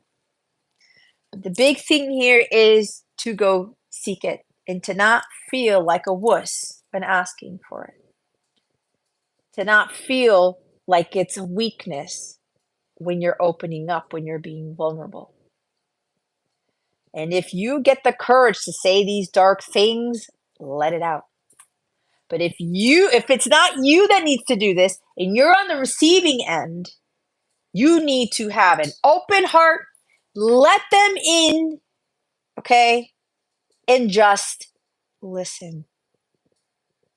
Because now I'm hearing for some of you feminines who are being prepared for, wow, they came out of left field, who are being prepared for permanent union. Some of you are going to be reuniting with your person and they're going to start opening up to you little by little. But some of you who are coming to the permanent union, they're getting ready to do this.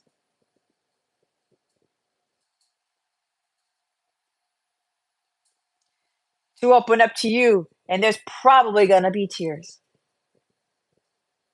They need to be able to release that just like my family member did. It has to be released. You have to let it go. You have to be honest. You have to be vulnerable, especially if you're a male.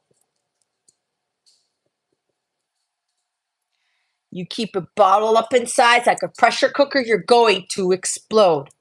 And your mind is going to get all warped with really deep, dark, negative thoughts. That's not the place you need to be. You put yourself in your own prison by doing that.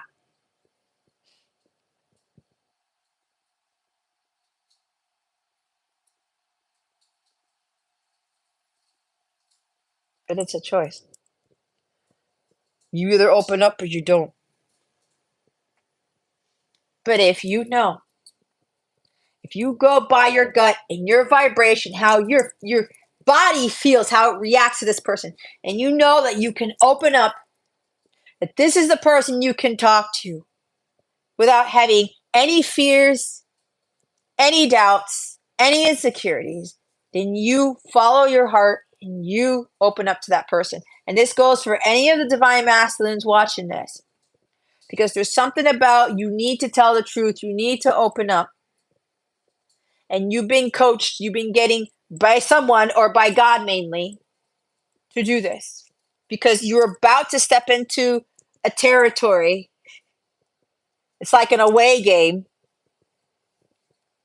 that's unfamiliar to you. You're not going to be playing at home. It's an away game for you. And you're going to realize this is not a bad thing. You're going to feel so relieved from it. And God will really start to step in because you're opening your heart. You're releasing. The pressure cooker will no longer have any pressure there. Your light will increase. Your vibration will increase. And that's when really God and archangels will come in. But you also have to ask for their help to get you to do this. Or you go ahead and you fess up, or you confess, or you're vulnerable and you express your emotions. You ask God and our angelic realm to assist you, because they're going to be there when you do it. And for the feminines who are going to be receiving this type of this communication, you have to open up your heart too. Because if you don't open your heart up, that person is not going to open up their heart to you. You stay closed off, you keep your heart under Fort Knox, guess what? They can't get through. And they're not going to feel the energy or feel the want to open up to you.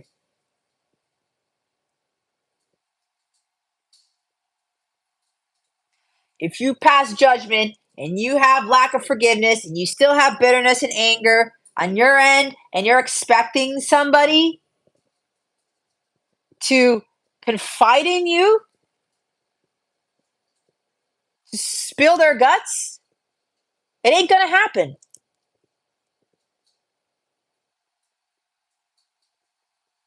And you also have to be patient with these people, even when you have that open heart, even when you've done the forgiving, even though when you're willing to listen, you have to be patient and allow that person to be ready to do it. You cannot force anyone to open up. They have to do it themselves.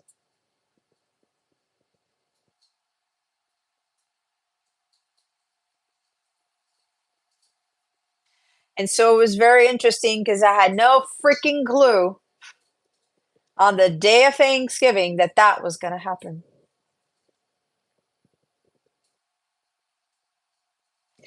And now I'm being told there's a reason why I'm still here, because I had to be here in this house for them to be here, for me to be in the position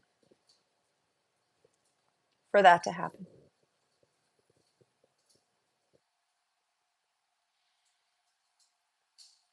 And he thanked me afterwards. I gave him a big hug.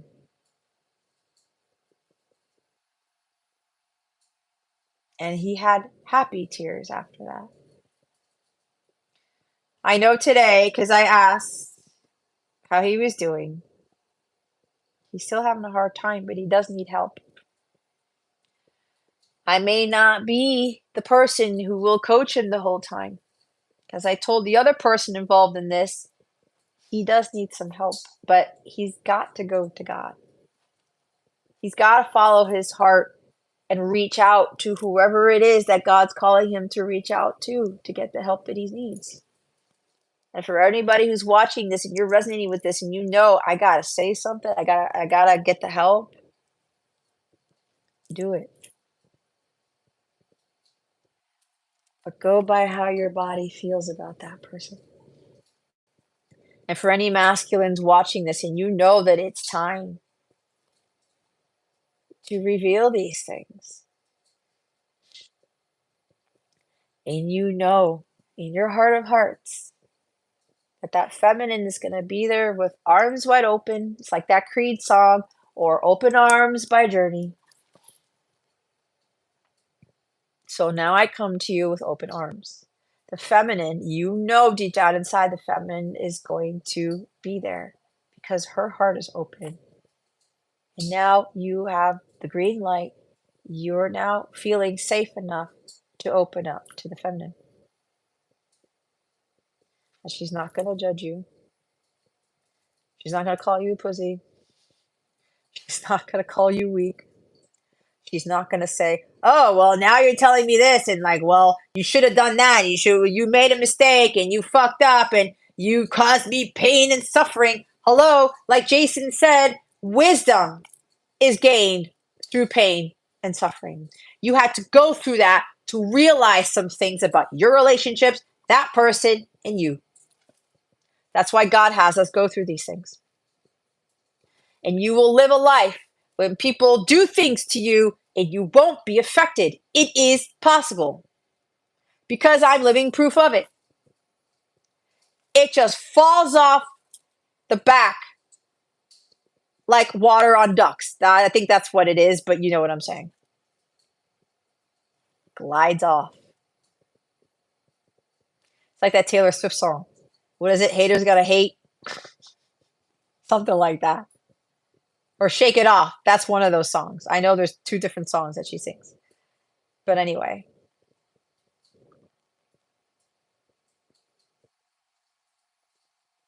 But again, if you are too tough and you're too rough and you're gonna judge and you're gonna point fingers and you'd be like, "Man up, man! Like, what the fuck's your problem?" Like, "Well, you're too stupid. You keep doing the same stupid thing." No, no, no, no. If you know somebody's gonna talk to you like that, don't talk to them. Go find that other person who you know deep down in your heart that how you feel about that person is gonna be receptive to it. This includes counselors and therapists because and readers. Not everybody's of the light. Newsflash.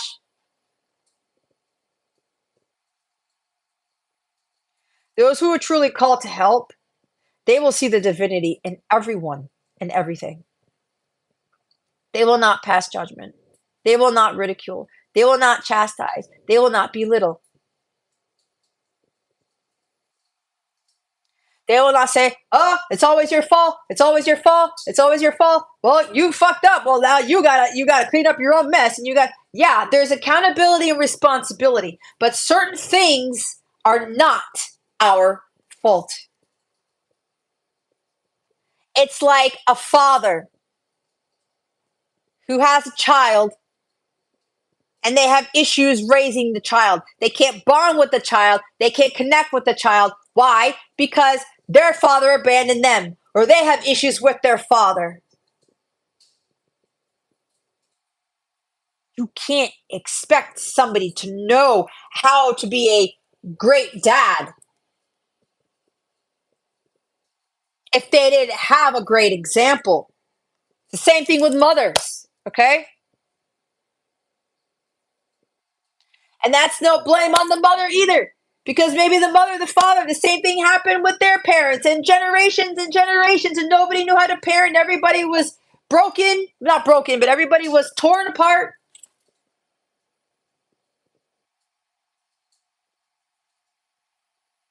These people are doing the best with what they know.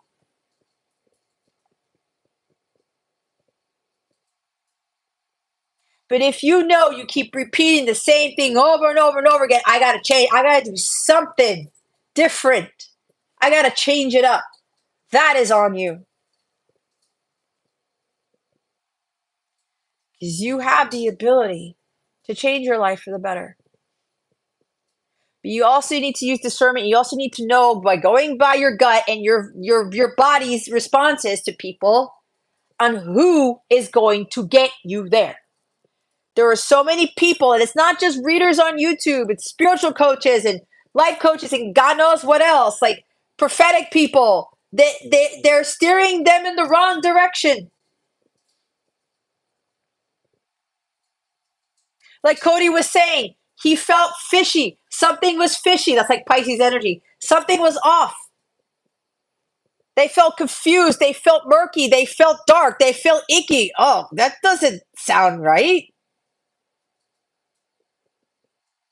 I go through the same thing. I'm barely watching any readers these days. Barely.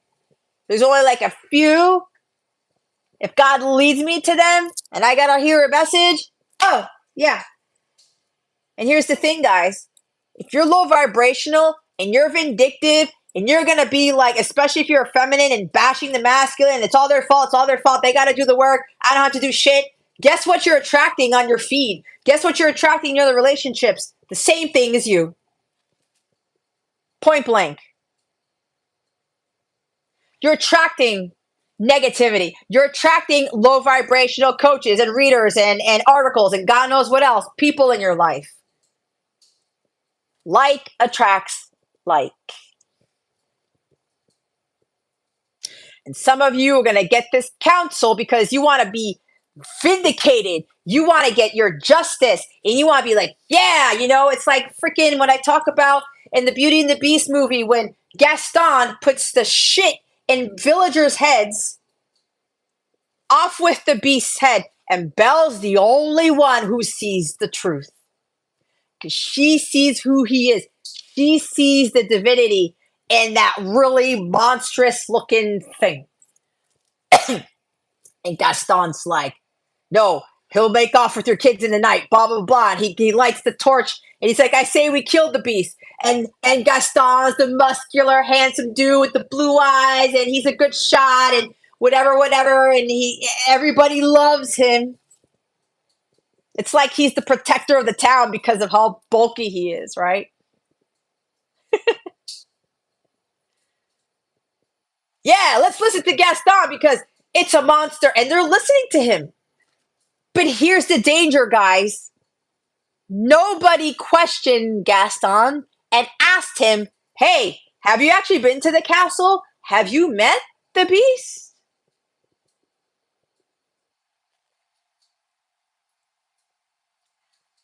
They're just going by what he says. And he's lying. He's got a light. He's got the torch. But it's the torch that destroys. It's the torch that causes infernos, not the torch, not the light that enlightens, not the light that inspires, not the light that motivates. Be careful with the love and light shit because you do not know what vibration that is at. I do not believe in the love and light shit. There's different levels of love, guys. Agape is the highest form. You have eros, beneath that, you have familial, you have platonic, and something else. Light, there are different frequencies. Violet light is of the highest frequency. Red light is the lowest one. What type of light are they emitting? We can say love and light all day, every day, till we're blue in the face, but what type of love and light are we emitting? Is it of the highest frequency? Is it agape love and violet light, or even crystalline light for those of you who are higher vibrational? That's why I don't say it. We don't know what type of love we are emitting. That's also conditional love. We are supposed to be showing unconditional love. We could be emitting low frequencies of light. It exists, guys. Science exists. You can go look it up. And watch how distortions of frequencies of light cause distortions in people and other things.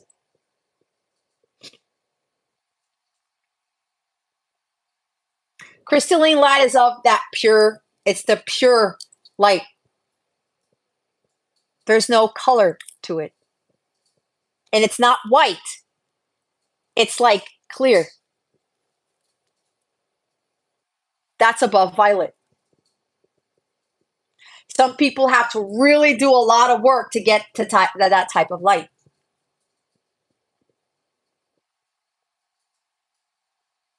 And I'm all for people like saying that and stuff, whatever, but I'm trying to bring to your attention. Ask the question, what love are you emitting? What frequency of light are you emitting? God wants us to be living as human beings, emitting agape love and violet light or crystalline light.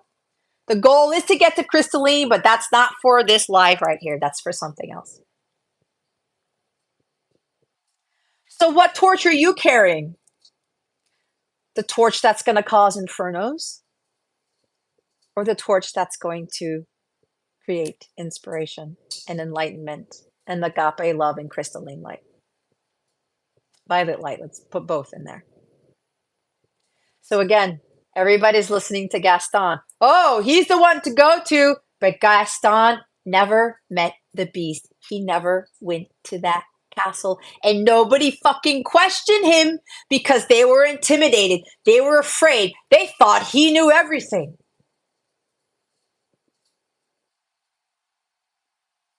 Gosh, it disturbs me to see you, Gaston, looking so down in the dumps. And the food's like, everyone wants to be you, Gaston, even when taking your lumps, right? And everybody's celebrating Gaston for what? For being a bully? For not being of the light? Now, there's a lesson to learn from that guy, right? You can't have dark without light. But you got to be careful who you're following. You got to be careful who's carrying the torch, because again, if they're carrying the torch that destroys things and burns things to the ground and causes infernos, that's not the light you should be following. That's not the leader you should be following. It's not the whomever you should be listening to. Especially if they're being very low vibrational and they want to bash people and they want to insult people and they want to, yeah, you got to be on my side because I'm still hurt and I'm still bitter. So yeah, I need encouragement. I need validation. I need the villagers to side with me, even though I don't know what the fuck I'm talking about, even though I never met that person, even though I don't see the divinity in that person. I don't know what the hell that person went through, because again, the beast didn't know Gaston didn't know what the beast went through. He didn't talk to Lumiere and Cogsworth and Chip and Mrs. Potts and everybody else in that castle. He didn't try to get to know him. He passed it off of judgment by his looks, by what everybody else was saying. Hearsay, gossip. Did you go look for yourself who this beast is? And a lot of you are probably dealing with beasts in your life. Did you go find the facts out for yourself? Did you live there? Did you talk to them? Did you open your heart to them? Did you listen to what they had to say?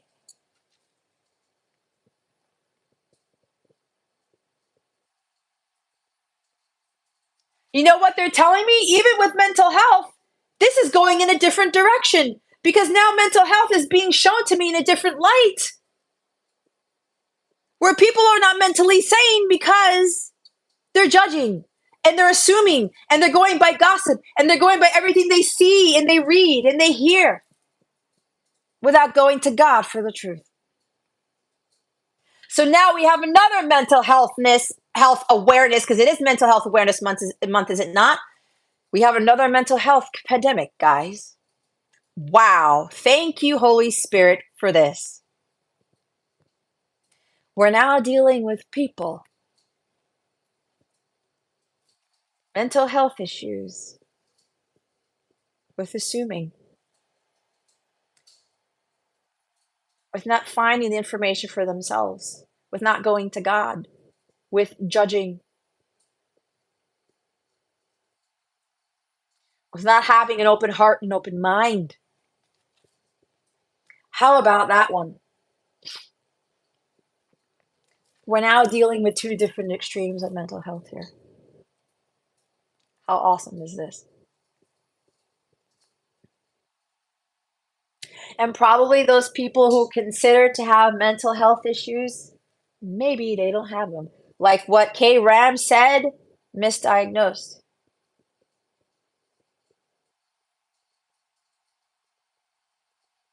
Oh, K. Ram, I just read. That's my favorite movie too. Beauty and the Beast, the Disney version, that is my favorite movie of all time.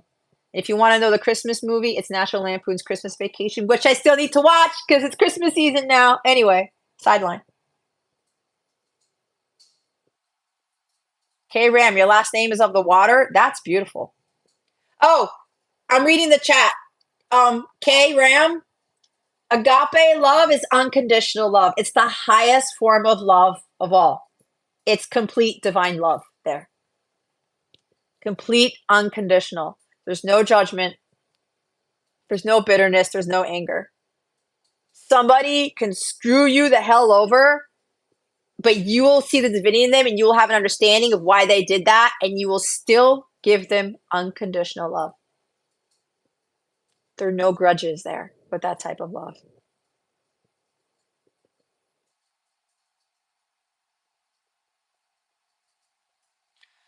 So yeah.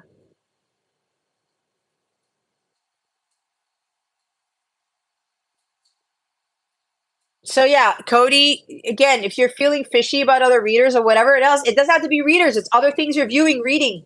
You have to trust in that. If it makes you feel like you want to go get your torch too and burn things to the ground, that is not somebody you should be following. We're not here to destroy people. We're not here to create mobs and go after people and kill them off. That is not of the divine light.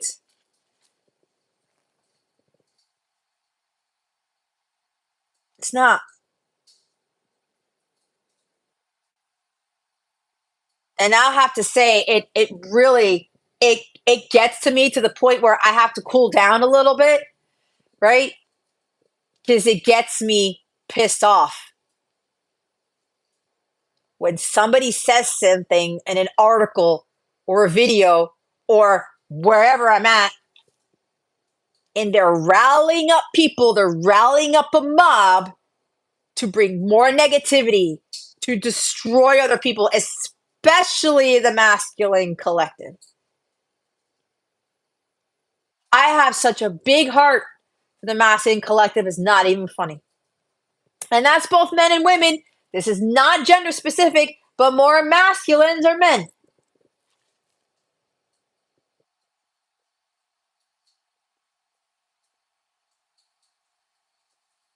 And then if you go look at Beauty and the Beast and Gaston's got the men are on their horses.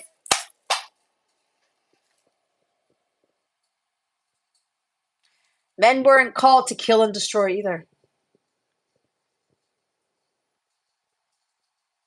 It's like the 10 Commandments, right? One of them is thou shalt not kill. We're not here to destroy people either. And so all these big men, right? They're going to the castle and they're barricading the door, and Mrs. Potts is like, the castle's under attack, right?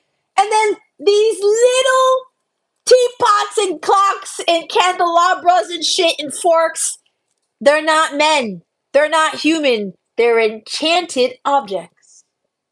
And they have to come together and figure out how they're going to deal with this.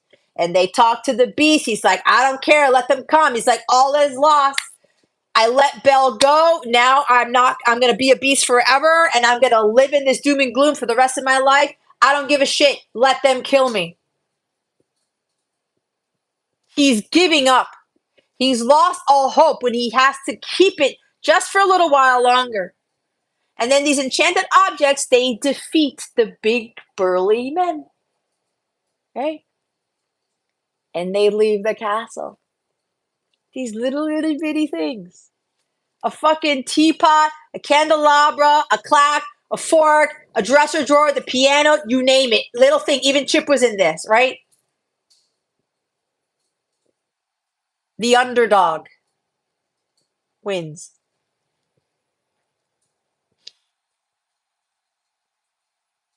We all know in a real world, we could be in a kitchen and just go take a sledgehammer and destroy all the appliances and all the objects in the kitchen, right? We win if we were to do that, right? We're bigger, we're stronger, we have the sledgehammer, whatever. I'm hearing Sledgehammer by Peter Gabriel. Anyway, so Peter Gabriel is an amazing artist too. That song is amazing. The video to Sledgehammer is badass. But anyway, I'm sidetracking. And who goes back to the castle? She knows what she's up against. It's, I don't know how many men were there. 12 against one female. She gets up. She takes Philippe. She takes Chipman. Her dad goes with her, and they're all like, "No, we got to go back there." If she wouldn't have gone back there, Gaston would have killed the Beast.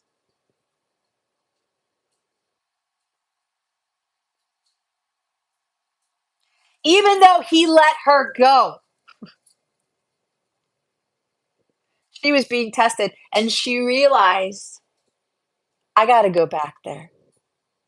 I don't know what the hell I'm gonna do to save him, to deal with this problem, but I gotta go back there, and I gotta trust God in this, be in my light, and do something about it.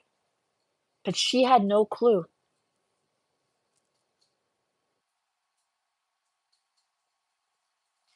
But the thing that worked here was the love that she had for him, because he's Belle yells and says, "Beast," and he turns. Beast like, "What the fuck, Belle? You came back, right?" And Gaston's about to beat him or kill him off with that big thing that he took off of one of the statues in the castle, right?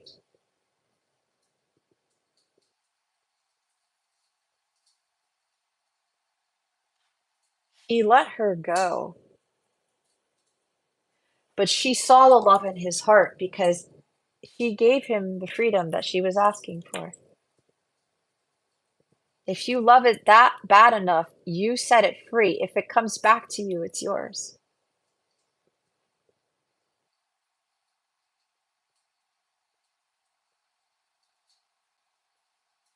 The fake baloney readers. Cody, that's funny.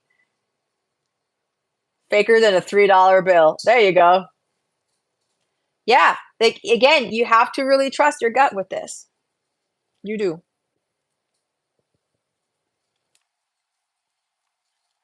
I'm not here to bash, just like with my family member who was talking to me. I had to get him to see the light in himself. And I know some things that he wasn't great at, that some things that he's done, but I'm not judging him.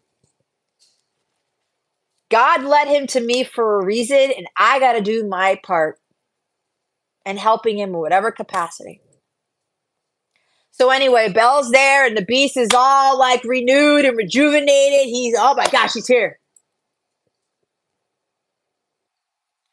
Her presence, her presence was what did it for him. And she didn't go up. She wasn't selfish. If I go back there, what if he keeps me again or whatever? What am I going to do? What if it goes wrong? He loved her enough to let her go because her happiness was of the utmost importance. Sure, he sacrificed his happiness for hers, but look how it came back around. The selflessness.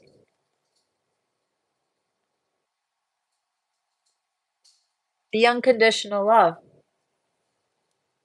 He knew deep down he couldn't keep her there. She had her dad. She had her life to live.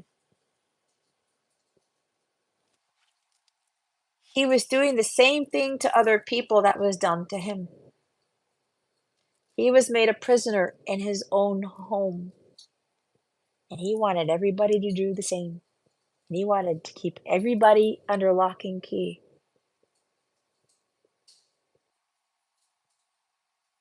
But he was just repeating the same damn thing and getting nowhere. He released that through her.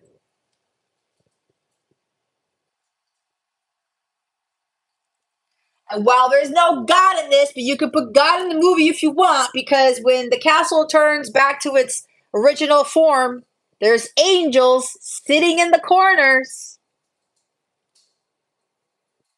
There's light. It's bright. It's not stormy. It's not dark. God turned it around, sent her back to him. She's like, no. Because he saved her life twice. She saved his life once. It goes back and forth. Equal give and take. And she said no. He's innocent. I can't let him die. I can't let this happen to him. And sure, at the end, Gaston stabs him. But of course, Gaston's not smart and he just falls to his death. But, you know, it is what it is. Then the beast dies from the stab wound. But I watched, so that was playing in the 30 Days of Disney the other day, and I watched it in my room. Every time I watch that movie, I cry harder towards the end. Some parts at the end, when the beast is transforming, I've never cried that much, and I've watched that movie a bazillion times. And every damn time that I watch that movie, I get a different message and I get an epiphany and I see things differently. And even my channeling with that movie, I started to realize certain things that I never saw in that movie before.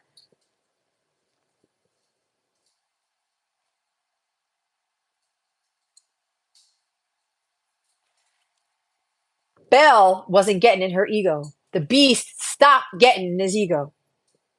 They were doing what was right for the other person, but they were doing it from unconditional love and of pure white light. It's more crystalline light, if I want to say.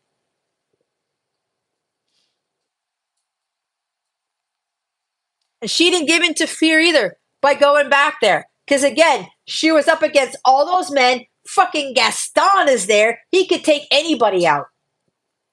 Anybody. But she didn't let that stop her. Did it? Did she? And they're in that transformation scene. It's the love. It's the unconditional love that transforms him. And because he changed, she kind of changed too. Everybody in the household changed back to their human selves. The whole castle changed. Everything was flourishing. You got to be the change you wish to see. You got to be the transformation in your life if you want to see everybody around you transform. Because remember, the beast also was being selfish and not realizing if he didn't change his ways, if he didn't learn to love and accept his mistakes, accept what he did, and make peace with it and let it go. Because it was stemming from his life growing up in that castle. Because we see in the live version of that movie, there was an issue with his dad and the death of his mom. So there's a backstory to that. See, it goes back to parents, to childhood. He wasn't seeing that he was messing up everybody else's life. But did you see the other enchanted objects getting really pissed off at the beast? Were they being disrespectful? Were they up in his face about it? They were a little bothered and they were more saddened. Oh my God, we're going to be these enchanted objects for the rest of our lives if that last petal falls. They were trying to help him. They weren't going up to him saying, dude, you fucking ruined my life. You should have accepted the rose and this wouldn't have happened. You saw not one object in that movie acted that way. They were trying to do everything in their power to help him. And he wasn't accepting the help. He didn't want to hear it. It was everybody else's fault. That gets you nowhere. As K. Ram says, they served with a holy heart. So you guys could be one of those enchanted objects and you're dealing with a beast and you're like blaming him because of your environment. You living in a dark, deep castle, instead of you being a human, you're a freaking candelabra. Do you see how they made do with what they became? The Be Our Guest scene, right? They learned how to deal with it, what they transformed into. But they knew deep down inside they were human. So they were trying to be as human as possible with what God gave them, with what God created them as. Right? They no longer had hands and legs and feet and shit. They said, okay, I'm a candle now. I'm a freaking fork. Right? I'm a teacup. But according to what I saw, there was not one bitter object in that house. Not one. Not one. It's like I said at the beginning, we're all dealt a certain hand of cards. How are you going to play them? And there is an opportunity for you to fold or say, I'm not going to be part of this game anymore. I'm going to do this differently. I'm going to see what I've got and see how I can play my hand. If I fold, I fold. If I win, I win. If I lose, I lose. If I hit, what is it called? Straight flush? Whatever.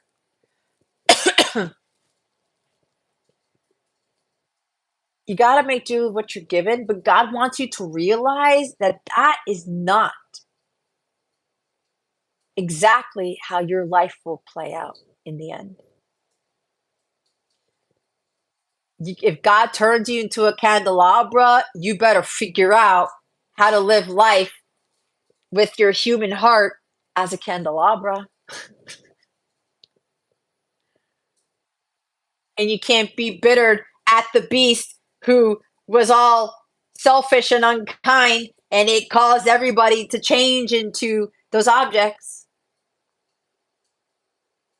You deal with it. But there's always a light at the end of the tunnel. There's always hope. And there's always faith in this. And of course, at the end, there's a happily ever after. But work was put into it. It's one of the reasons why, and I didn't know it then, why God led me to that movie as a child and why it became my most favorite movie of all time. And I had no fucking clue I was going to be utilizing that as part of my teaching.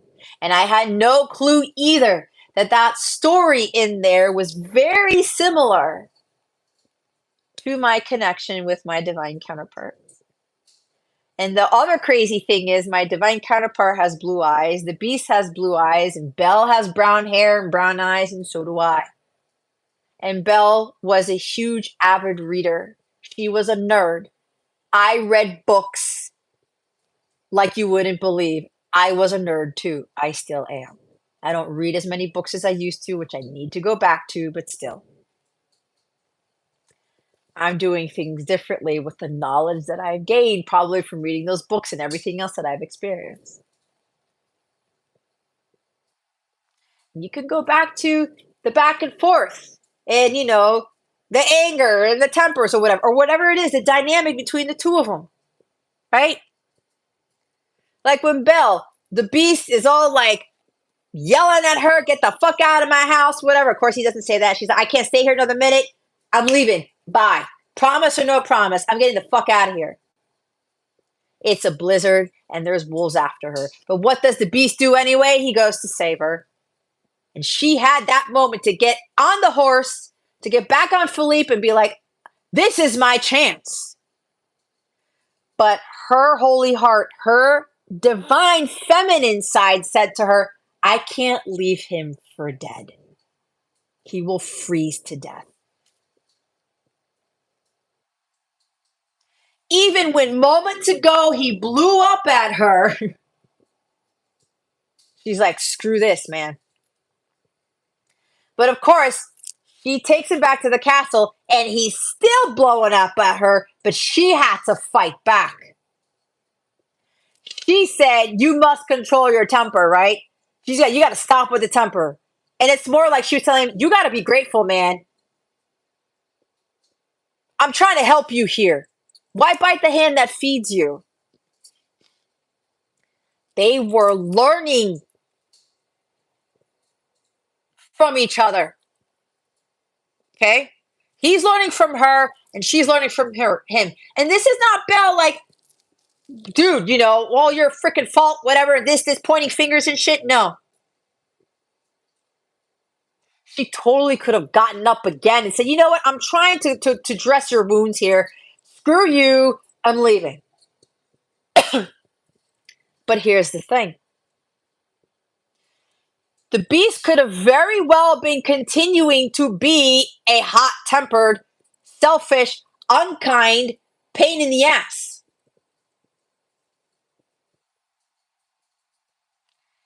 If he kept doing that and wasn't learning, she had every right. Okay, like, no, I've done what I can.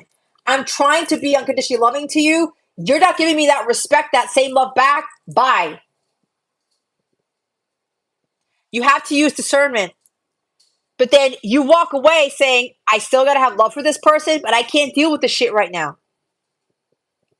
They're not learning. I'm not getting the respect that I deserve. Nope. But in that moment, when they're by that fireplace and she's dressing the wound, he starts to realize something there. Light bulb goes off. And the arguing stops. And the pointing fingers stop. And that's when everything changes.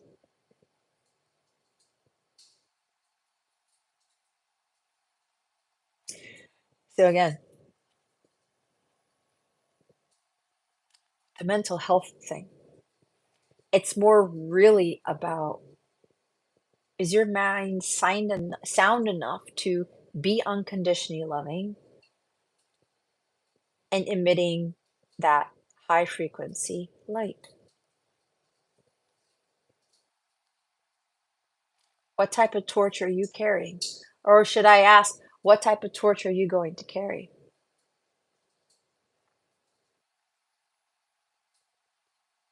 Maybe those people who you think are crazy, who got some mind issue, It's like, I will say this. I did have an uncle. May he rest in peace. From what I was told as a child, he was considered schizophrenic. I do not know the truth to this, and I'm not calling my family, my dad's side liars or anything. That's not what I'm saying. This is what I know. But here's the thing. As a child, I didn't feel that. And whenever I was able to talk to my uncle, because sometimes I wasn't allowed to talk to him because he would get into his temper bouts, his talking to himself and being angry. He'd lock himself up in his room, and I would be there, and my heart broke for him. And I was always told to, like, stay away. Or even if he was okay and he was calm, to be careful, right? But the times I would talk to him,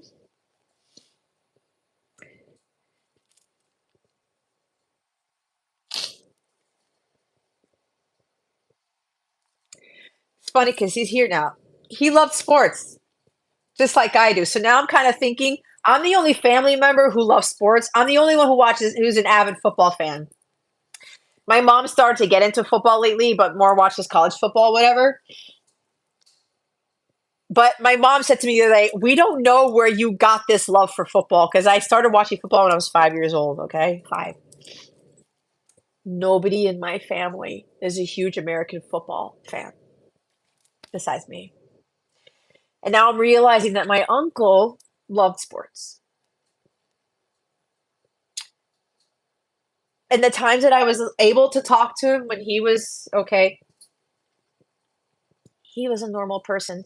So what I get is that he was very brilliant, and we know sometimes high intelligence, this brilliance, this genius energy, in the genius in the mind, it can cause like neurotransmittal imbalances. It could cause a warped mind or cause them to feel like they gone crazy, right? Sometimes we think we're crazy. Sometimes I think I'm crazy sometimes with what I do or what God tells me or whatever, when I'm able to pick up on or see what epiphanies I get. So I would talk to my uncle, and we talked about sports and we talked about other things, and he was fine. And he loved music, and he loved to dance too. I have a strong affinity for music. It's my life. It's my everything. I can't live without music. It's my best manifestation tool. It's my tool for healing, whatever. And I listen to all types of music. And my uncle loved music and he loves sports, kind of like I do. And that's kind of like how we bonded. But sometimes I really wish I had the opportunity to talk to him more, or maybe had the courage to kind of disobey my dad and talk to him anyway. But I was a coward then. I was very cowardly growing up. I had very low self-esteem and very low self-confidence. I didn't start taking risks till much older, but I still had this fear, especially with authority and with talking to people, being challenged.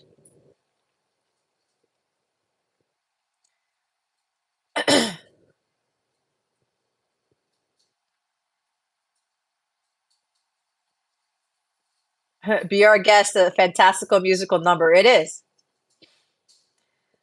So I'm sitting here and I think about, I really wish I could have talked to him because sometimes I wonder if I could have helped him somehow. But I know sometimes when I did, either I talked to him through the door, or I was able to talk to him when I could, he felt at peace. And I think he opened up to me about certain things and we were able to bond over certain things because we had common interests. Okay. But I knew ever since I was a child, I was like, I don't think there's something wrong with him. I didn't. And even if there was, I believe that there was a way to cure him, that there was a way to help him to heal. And part of that had to do with being understanding and just talking and listening. Listening is a huge thing. So yeah, we're talking about mental health. Like, I had an uncle who apparently, and again, I don't know the full truth behind it. I'm just going by what I was told as a child. And he was considered schizophrenic. And he passed away in November 15th, 2015. We just had his anniversary of his passing. Again, may he rest in peace. He's kind of smiling at me right now. Um,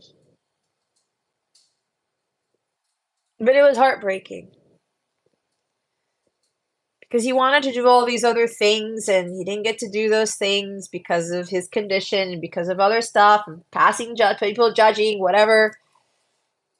I do wish that I was around to try to kind of like take him to games or do things with him, but it just didn't play out that way.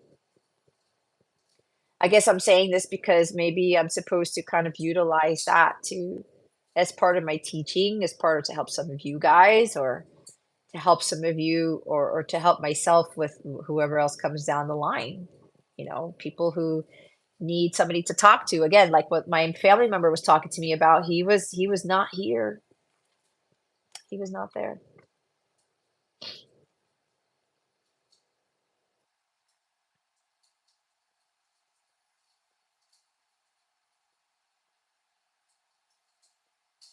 Oh, so Cody, you're saying you think you and my uncle have something in common talking to ourselves? Yeah, I talk to myself too.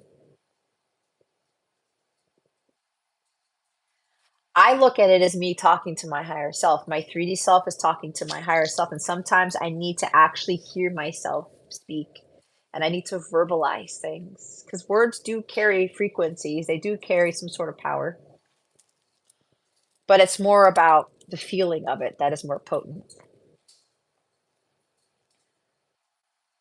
So again, it's a matter of better understanding and kind of really listening to somebody.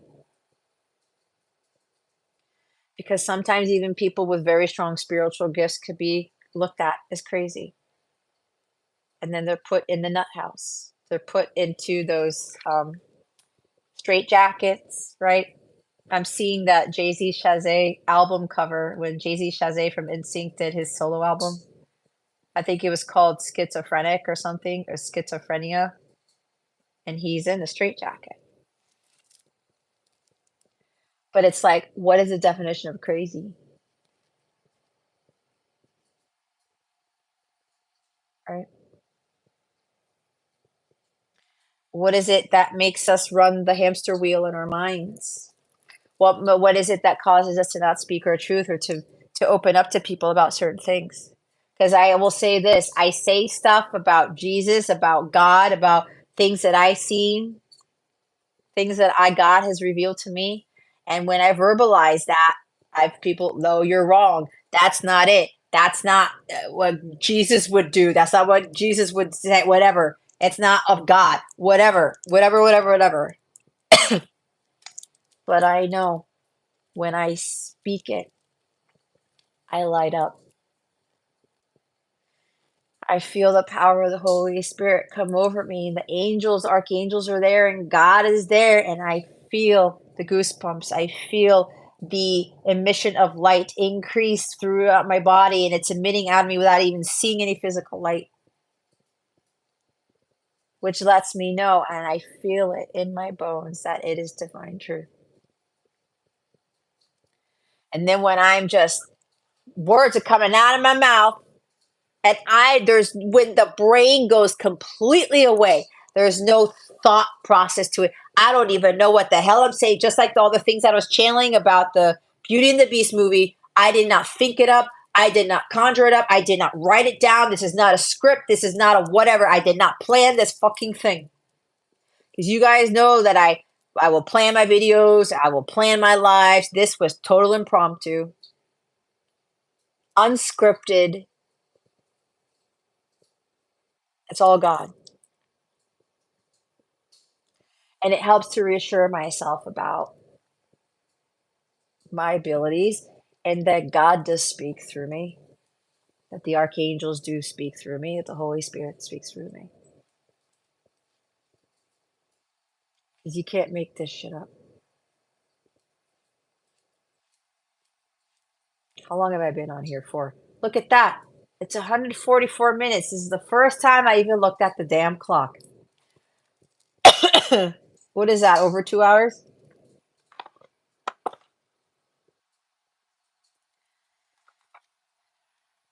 They want me to pull cards from my deck.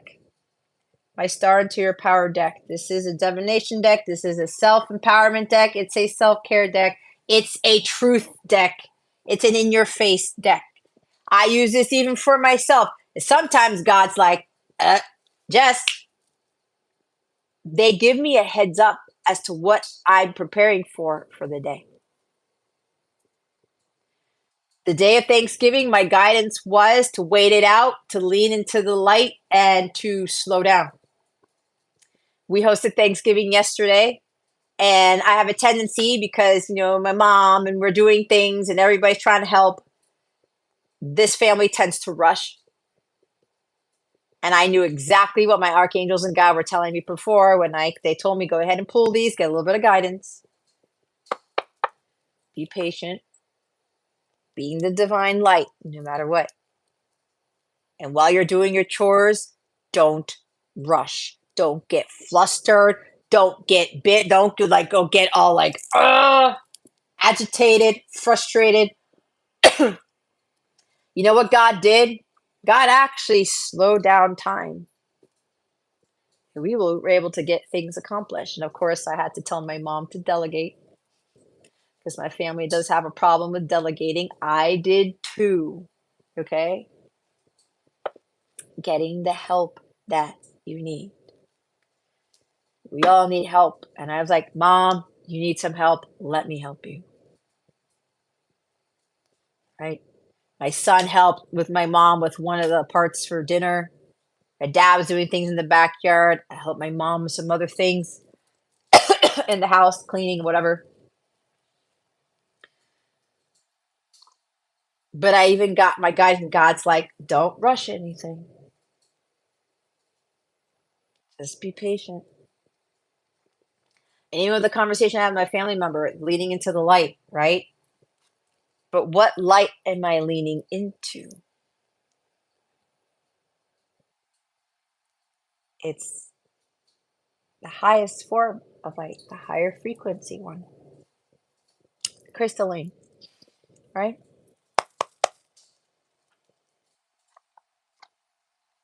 So sometimes I might get out of alignment for a little bit, and God's like, this helps me get back into alignment. And if you're curious, I am having a 30% off sale on these decks. The link to my shop is below. I have 2 decks available. I have a masculine deck there too.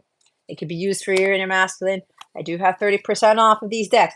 These are very, very powerful things. I do send you a little gift when you buy these, okay? It's very meaningful, and I can't tell you what that is. They are blessed. They are cleansed, all right? I do call upon the archangels and Mary Magdalene and Jesus and God and all the other archangels and Mother Mary when I bless these cards before they get sent out. They are ready to go. I already have some in stock. So if you're interested in this, the coupon code is on my website. If you go to capellawellness.com, you will see the coupon codes for all the different sales I'm having on my website, okay? I have to use 3 different coupon codes because Wix does not allow me to use one overarching coupon code for stuff on my website. I am offering 30% off of all my readings, my coaching, my healing services, compatibility charts, birth charts, twin flame readings, whatever you need, 30% off of those things. I'm also offering 30% off of all my tarot and healing and coaching packages. All right. You go to capellawellness.com. Everything's in the menu. You can go check that out. Again, the coupon codes are right there on the landing page so that you have a list of what coupon code to use for whatever you might need it for. All right. I'm having that sale run all the way until Christmas Eve to give people time. To give people time to think about it, to give people time to invest in it, whatever it is. All right. There's no rush. I'm not going to be like a limited time only, or like you only have 24 hours to use this coupon. I can't. My guides are like, don't do that. Don't rush it. Right. Slow down. So if anybody's interested, again, I have 30% off my decks, my reading packages, my healing coaching packages, and all the other services that I offer. I even have 10-minute readings, guys, that are just like $44 a piece. The only thing is that I do have a special for a 2-question 2555 reading that you can't use that particular coupon for, but all the other readings you can use coupons. Okay. And again, I'll have that for like a month-long thing. If you have questions about anything, about my services, about me, about this reading, whatever, you want to share something with me in private, my email address in the description box below. If you download the free mobile app, I do free weekly readings there. I do postings on the Capella Crew forum to kind of tell you about my own life or things that I run into, encouragement there. Download it for free. You can directly chat with me in the app if you have a quick question, if you're wondering what reading to get, what package to get, whatever. You're having an issue with the coupons, which you shouldn't.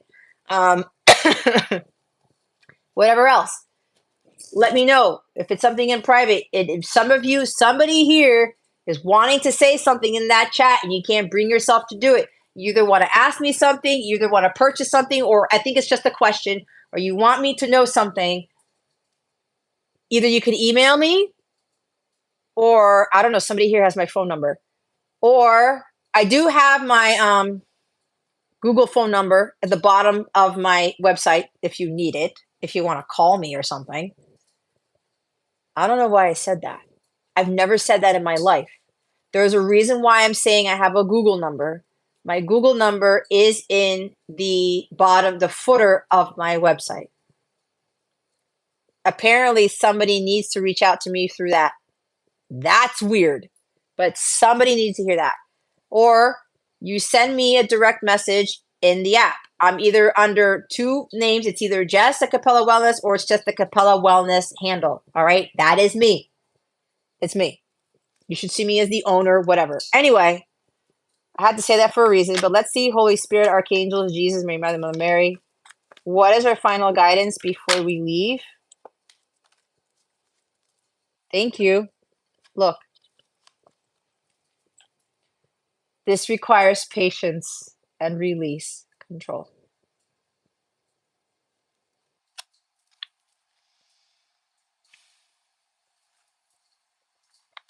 And I say this a lot. Bottom of the deck is connect with nature. Some of you need to go out in nature, go to the beach, go hiking, go touch a tree. I was actually at my walk today. I couldn't put my feet in the grass. I touched the tree, and boy, I only touched it for like 2 seconds. I got some more grounding with that because I heard God said, touch this tree. And God told me to go to the beach today, but apparently he had a different plan for me. I may go to the beach tomorrow instead, but God said, do your walk, but I want you to touch this tree. I said, okay. And I got something from that tree. It's not crazy, guys. God created the trees. God created the grass. God created the ocean and the sand.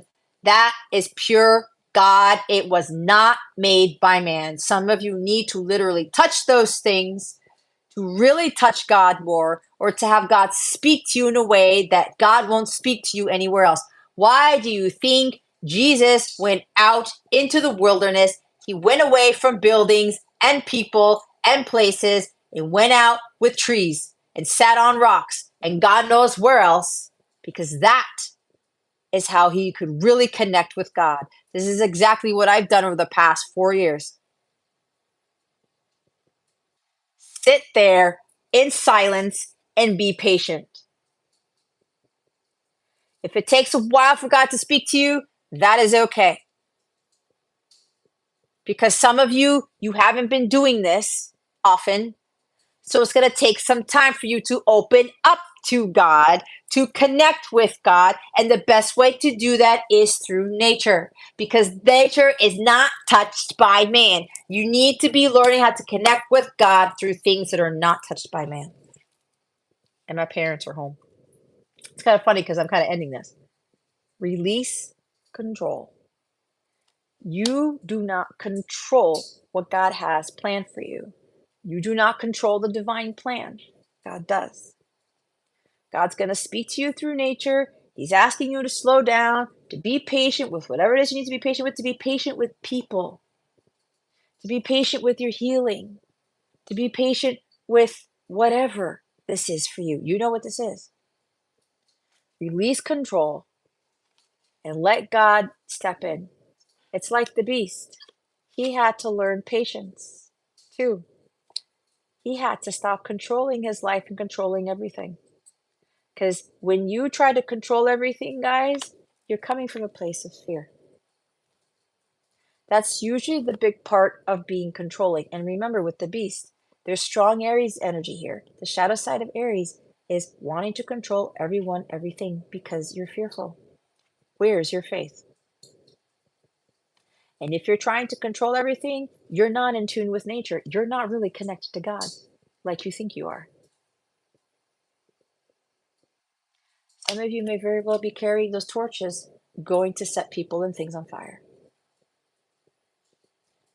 I don't know why I'm getting Aries energy, but that's what I'm picking up on. The shadow side of Aries. There's a shadow side to everything.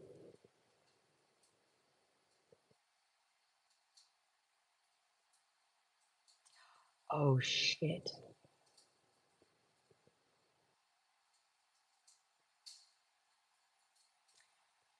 I went to wash towels thinking that this was going to be a short live and put them in the dryer before my parents got home. I can't put that dryer on when they go to sleep because it's right by their bedroom. Okay. Anyway, I'm not going to worry about it. So, patience and letting go of control. Let God step in, but you need to connect with Him first to learn how to trust, to learn how to have faith, to learn to get to know Him better. I got to know God better by connecting with nature. And He showed me a lot of things. There's a lot of wisdom in nature, guys.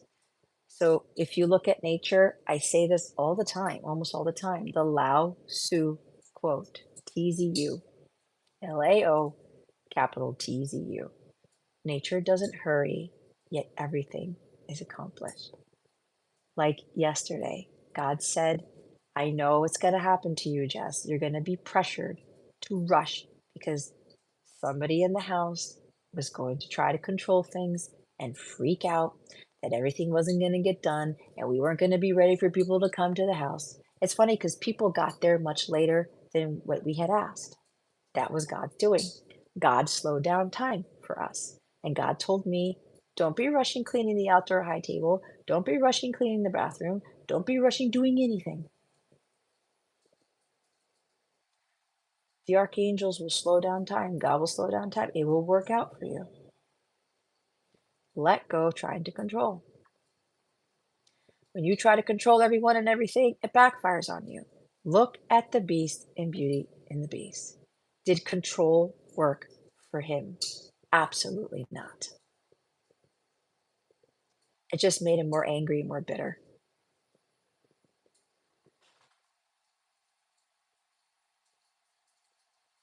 But that's coming from a place of fear.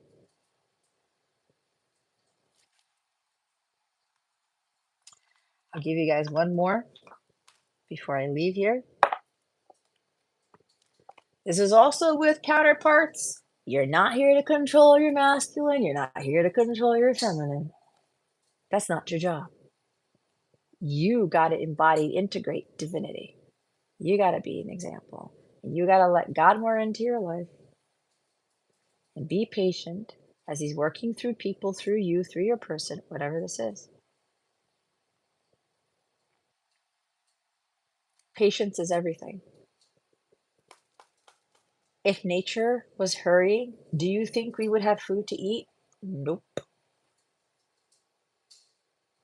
Do you think we would have shade? Do you think there would be shade and branches for birds to make nests? Do you think there will be nuts on the trees for other animals to eat? Trees even give us shade when we need it on hot summer days or whatever. Do you think we would have these uh, oceans and lakes and these springs and stuff like that? Do you think we would have fossil fuels and other resources for us to survive, for us to live? No, we wouldn't. Do you think if the sun was only up for maybe 30 minutes, do you think that would do us any good? No.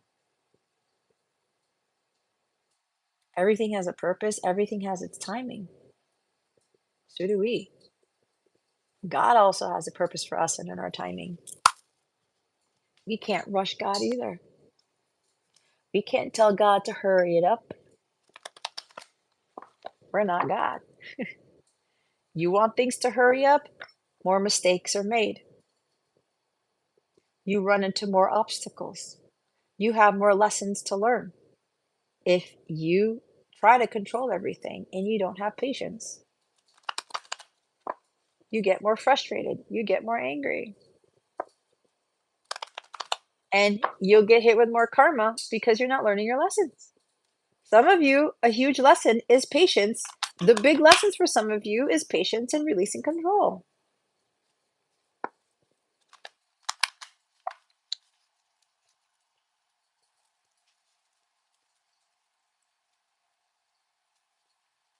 And for those of you who feel like you're having issues here, let God in more to your heart space. It will start to travel up to your head space and it'll become more clear. It starts with the heart chakra, right? Now there is grounding because some of you, your root chakra is out of whack, which is why connect with nature is here. Okay? Grounding. Touching a tree, touching the grass barefoot, walking barefoot, going out to the ocean, right?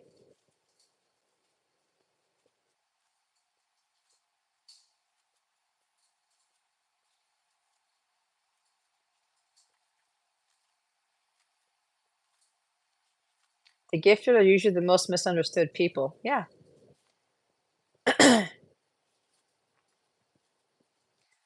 Yeah, a lot of people are misunderstood. There's a song by James Morrison, I believe, called Misunderstood. No, there's a song by James Morrison called Undiscovered. There's a song called Misunderstood by somebody else, and I can't remember who that is. If you just type up song title of Misunderstood, you should be able to find something.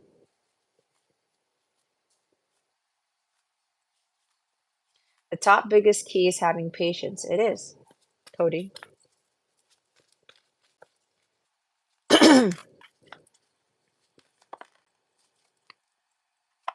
It's like when you look at nature, man, you plant a seed, don't expect that tree to pop out in a matter of weeks.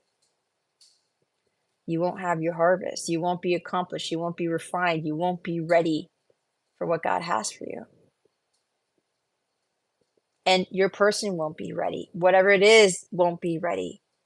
You can't half-ass baking a cake, the turkey, right? You can't put the turkey in for an hour and pull it out and try to eat it. Oh my God, that was really sexual thought. Anyway, don't mind me. You're going to eat raw turkey, and what's going to happen? You're going to get very sick and you might die. Everybody knows not to rush the cooking of a turkey or the cooking of anything. You run the risk of poisoning yourself. So why do you want to rush other things? You're not going to enjoy it. It's going to give you the shits. It's going to make you throw up. It's going to whatever. It might kill you. You cannot make it up. Forgiveness.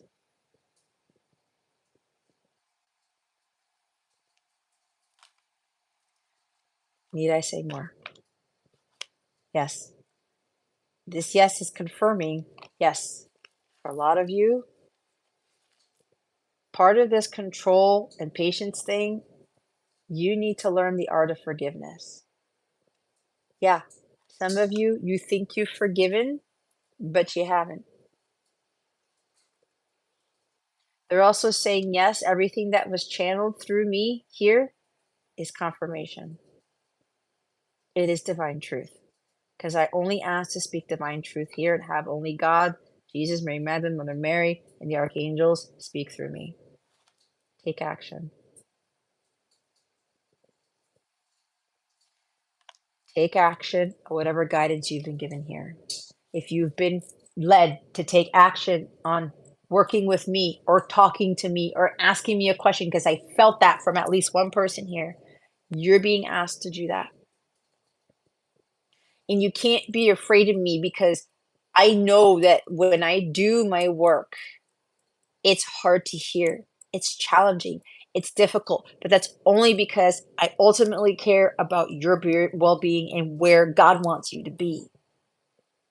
God isn't easy with us either, guys.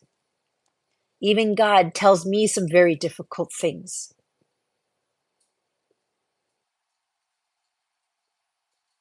He's gotten angry with me before because there was one time I was in meditation and I just fell apart or whatever, and I was doubting.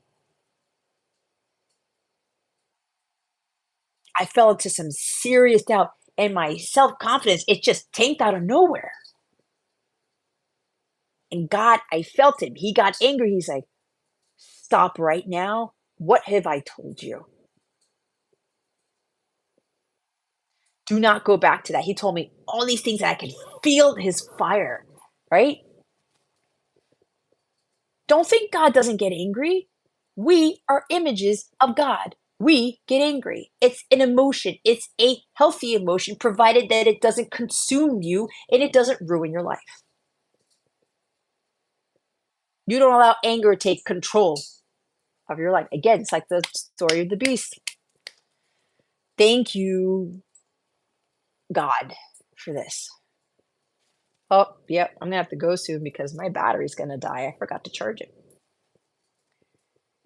Taking action, whatever you've been asked to take action on,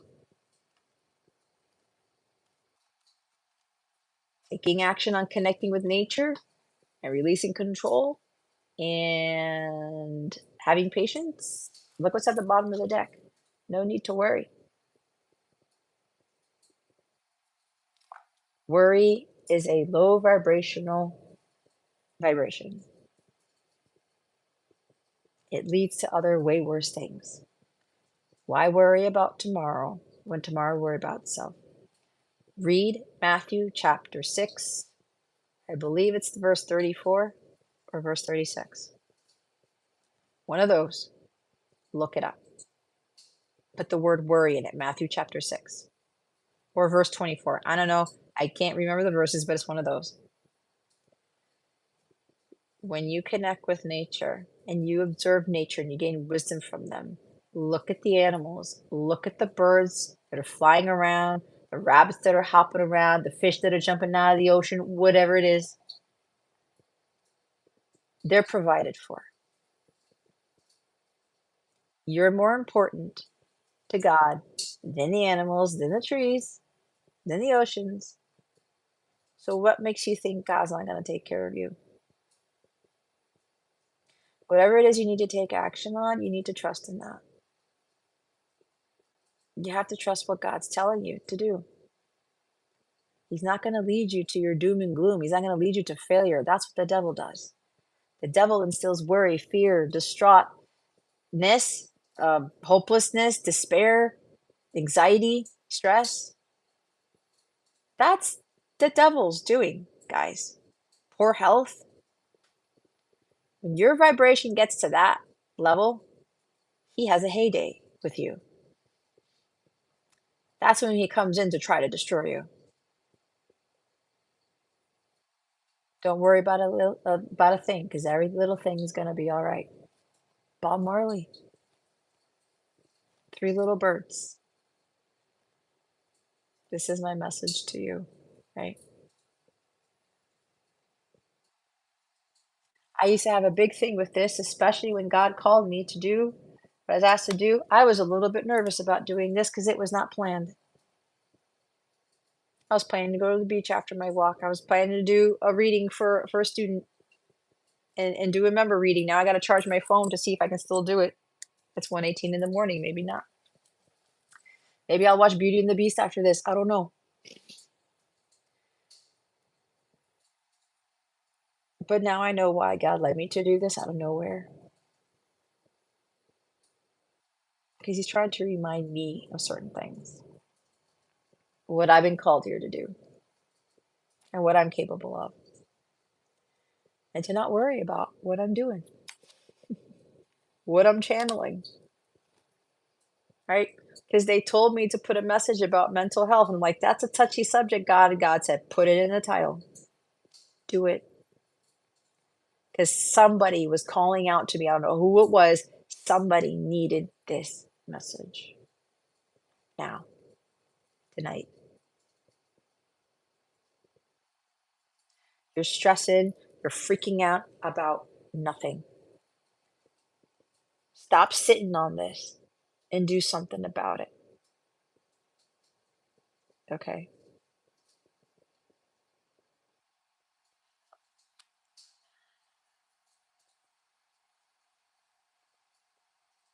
Thank you, Cody. Oh, you were powerful, Jess. Thanks, Cody. I remember one time you said to me you were getting nervous, and I really was nervous. Yeah, I can feel that. That nervousness also stems, it's a little bit close to worry. You have nothing to be nervous about. You already know in your heart of hearts, Cody, what you need to do. You can't be fearful of that.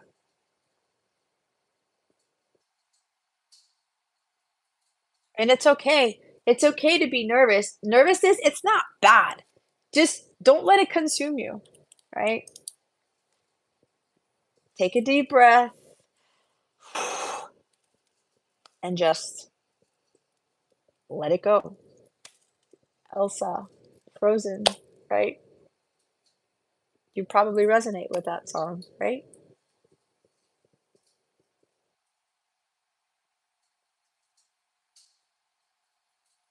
So anyway,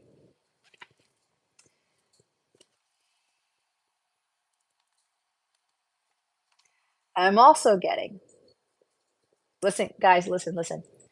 Forgiveness is for you, it's not for them. You have no idea what this does to your world, to your heart space when you learn how to do this. But you give this to yourself. Yeah, you may have made a mistake. Yeah, you may have fucked up, whatever. You may have goofed. You didn't take out. Maybe you didn't take action and you missed an opportunity. Whatever this is for you, you know what this is. I don't need to call it out for you. I don't need to spell it out for you. Forgive yourself.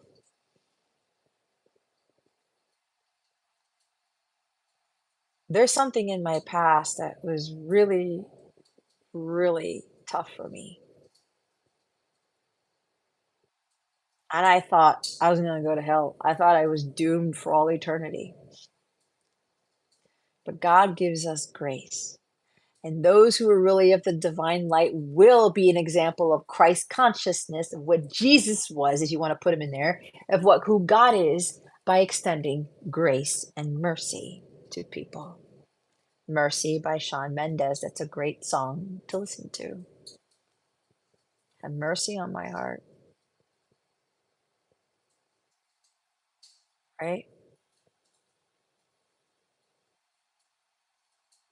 So yeah, look at Jason's. Jason told me this the other day.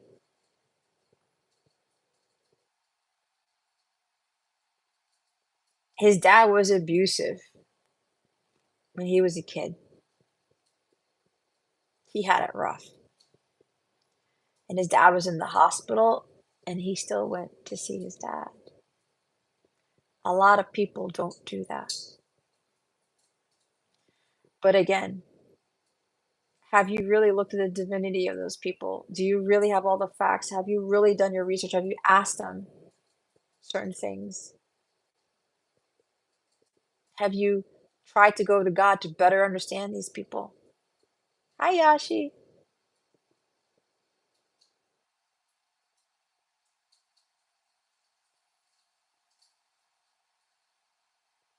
Hi, Mars. Something funny just happened. I saw you live and was considering joining. Then I heard really royalty-free guitar music on the radio and thought of you. The universe is so funny. The universe is funny. They're amazing. Yeah, they're everything. So yeah, so some of you, here's the thing, when you forgive yourself, it's going to be easier to forgive other people. And remember, it's for you. Because you know what that usually when you forgive, it helps to see the other person starts to realize, "Oh, I'm not really a fuck up. I'm not really a failure." It changes people's lives, guys. It helps them to realize that there are good people in the world, that God does exist. We are here to help people to get back to God. We're here to help people to understand who God really is. One of the reasons why the world is where it is, people can't forgive what other people have done. And we're dealing with generations of stuff. You can go all the way back to the Egyptian days with the Israelites. The Egyptians messed up my people. There's a reason why I'm saying this. Why are we going back there? What are you learning? How are you as a people going to rise above all of this stuff? What lessons are you learning? What are you going to do differently? Where's the unconditional love? You have to talk the talk and walk the walk. Are you really of God? But you can't forgive? Those of you, I'm going to call it as I hear it, who think you are that connected to God, you are godly.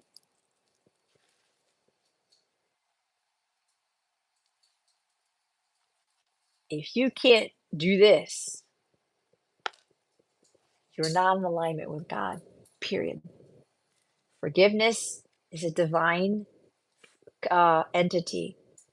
It's a divine characteristic that many people have a hard time doing, embodying, understanding, acting upon. And I'm going to say it. You can't call yourself a true Christian if you don't do this all day, every day, to including giving yourself forgiveness.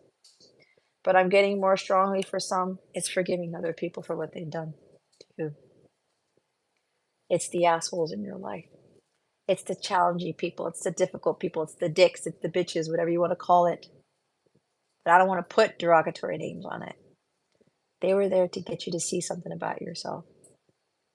You guys have beasts in your life that you have to forgive. And maybe that beast might be you. But you have to understand that that's not who you are. So some of you, there's also a message about there's a masculine here who is concerned.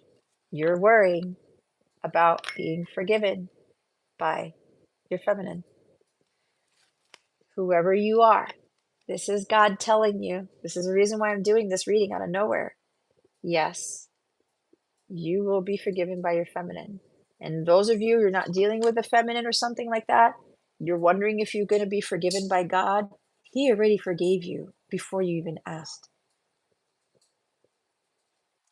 He's merciful. He's gracious like that. He knew what you were going to do. He planned it out. He wanted you to get to learn something about yourself, about other people. Everything else that I channeled during this whole live stream that came out of fucking nowhere.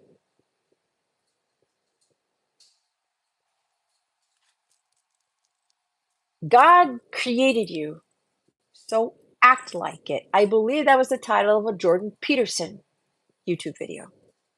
And I thought that was fucking brilliant. God made every single one of us. We were all pure divinity the second we were born. We all need to get back to that.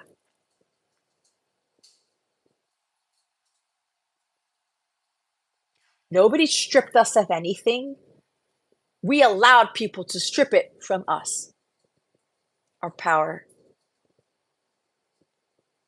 That's the one thing we should not be giving away, our God-given power.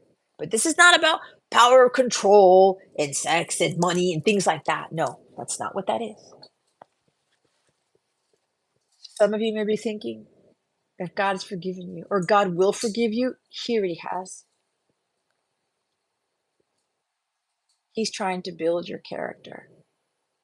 He's trying to get you to realize something about what you've gone through, what you've done. He knows we're going to make mistakes. He saw it before we made the mistake. And yeah, we have choices to make. And God will say, red pill, blue pill, whatever. Darn it. You knew you shouldn't have done something, but you did it anyway. I know I'm guilty of that. I made some stupid mistakes. A lot. Some very, very big ones.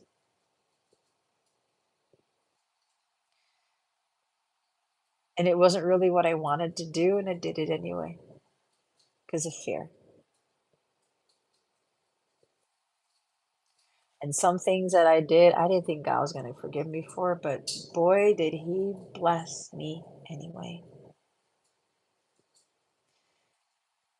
And I learned a lot of things from that. And I learned to not make those big mistakes again. This does not mean that I may goof up every now and again because we're human. God knows this. Or we'll get to a decision like, should I do that? I don't think I should do that. And you're like, no, I shouldn't do it. Right? Or whatever it is. Oh, I need to take action. I need to do that. It's like this live. I was going to record it. I didn't even know. God told me earlier today, I want you to record a live about mental health thing. I'm like, what? I don't do that. Listen to me, Jess. And then after my walk, I'm driving home, do it live. Wait, I have other things to do. Jess, be obedient. Don't worry about the title. Don't worry about whatever. Just do it like Nike, right? This is also for me. I took action.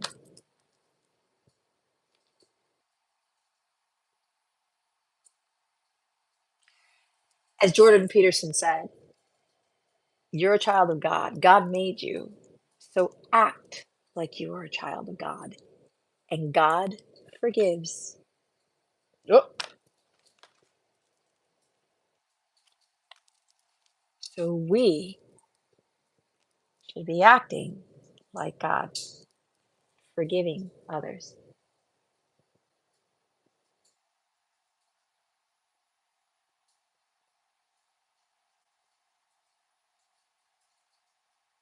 Jesus did it. Enoch did it, I think it was. There's so many stories, guys. I've done a lot of it.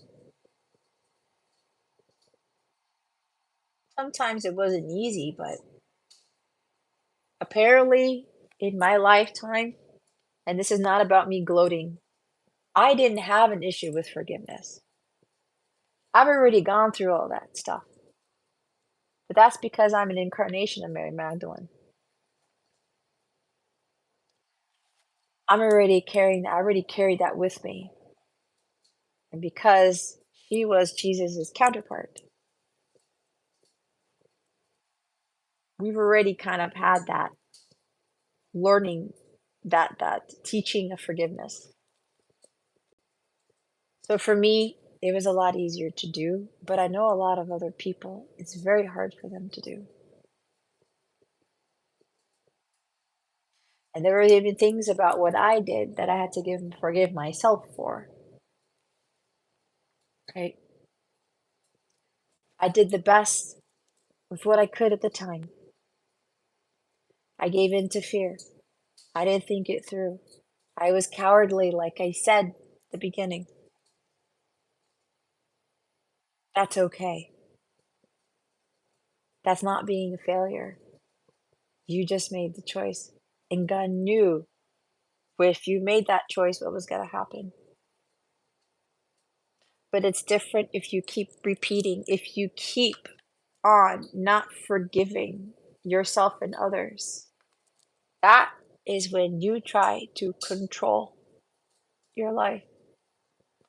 That's when things don't always work in your favor. That is when God starts to throw things at you to get you to wake up into what you keep repeating.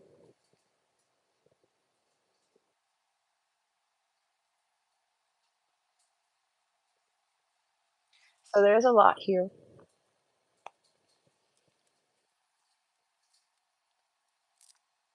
Cody, you had 8 lives? Jeez. One more? Like the cats?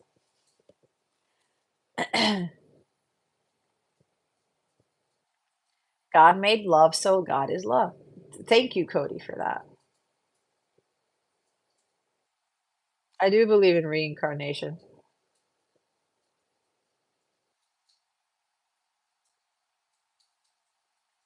One of the brothers of Buddha? Wow, that's pretty awesome. Yeah, we could be incarnations of people, right? I opened up to the no, the 2 no's. Somebody needs to learn how to say no. Somebody may be thinking, maybe somebody's like, "No, I'm not forgiving." If you're the person who's gonna sit here, "No, there's no way I'm gonna forgive," you know what? Don't expect true love in your life, because when you can't forgive, you have that heart closed. That's the Fort Knox heart closed I was talking about. Don't expect anybody to open up to you. Don't expect anybody to love you the way you think you deserve to be loved, to give you true love if you can't forgive, because forgiveness does tie into true love. It's agape love. Unconditional love. When you're forgiving of yourself and others, you're coming from a place of true divinity, of unconditional love, of the highest love of all, agape. Forgiveness frees the heart chakra completely. It's the gateway to abundance of all forms. It's the gateway to having it all in life.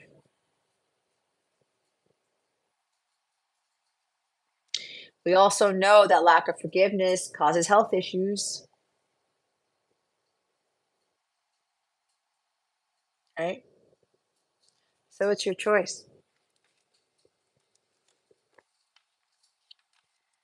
It's your choice.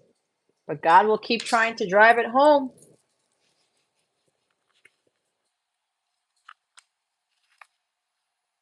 But again, don't expect miracles. Don't expect true love. Don't expect permanent union with your counterpart. Especially if you're trying to control everything and you can't forgive, that's not of the divine nature.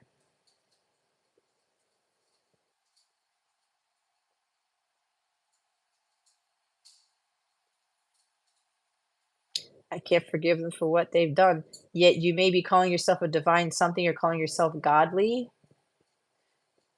You're not acting. You're not embodying God's character. Think about all the things you've done. God may have given you second chances, third chances, 10th chances, given you other blessings. Yet you keep repeating the same karmic patterns. You keep trying to control everything. Those blessings or whatever miracles will become way, way less frequent. No need to worry. Your worries and concerns regarding your question are unnecessary. Your angels have the situation well in hand, and everything is going to turn out perfectly. Obsessing over this subject isn't helpful. The energy of fear and worry only slows the eventual manifesting of your desires. Visualize loving and happy outcomes and keep your thoughts positive. Very soon you will wonder why you were worrying about this at all. I'm also hearing like somebody wants, I'm feeling myself in this, like maybe it's just coming in to say, sorry, I misjudged you. Sorry, I misdiagnosed you. Sorry, I assumed things. Sorry, I got angry. Sorry, I yelled at you. Sorry, whatever. That's part of this forgiveness stuff too. Okay.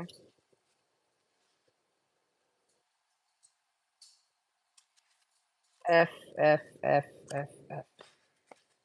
F this S. Forgiveness. Forgiveness can work miracles. When you release the past, a weight is lifted from your shoulders and a sense of freedom washes over you. Ask your angels to help you let go of sadness or pain caused by others so that you can be free. Forgiveness also gives you complete bliss, happiness, peace, freedom. Watch what God does in your life when you learn to forgive. This card can also refer to a need for self-forgiveness. It's time to let go of any guilt you're holding on to regarding past mistakes you may have made. Give yourself credit for having tried your best, even if the results weren't what you would have liked. Focus on the changes you've made since then that have made you a better person. They're just backing up everything that I channeled. Yes, the answer to your question is yes. If you want a more detailed reply to your inquiry, you can ask additional questions and pull more cards. Either way, yes, you have the ability to forgive. You're a child of God, so you can do it. If you're having health problems, watch your health go up. If you're having other issues, watch God come in and change things when you learn to forgive. Because some of you saying, no, I can't do it. I can't do it. Yes, you can. Which is why we have the take action card here. You can't worry about this stuff.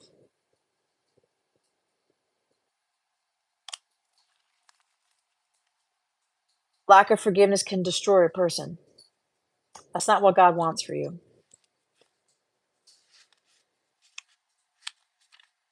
Take action.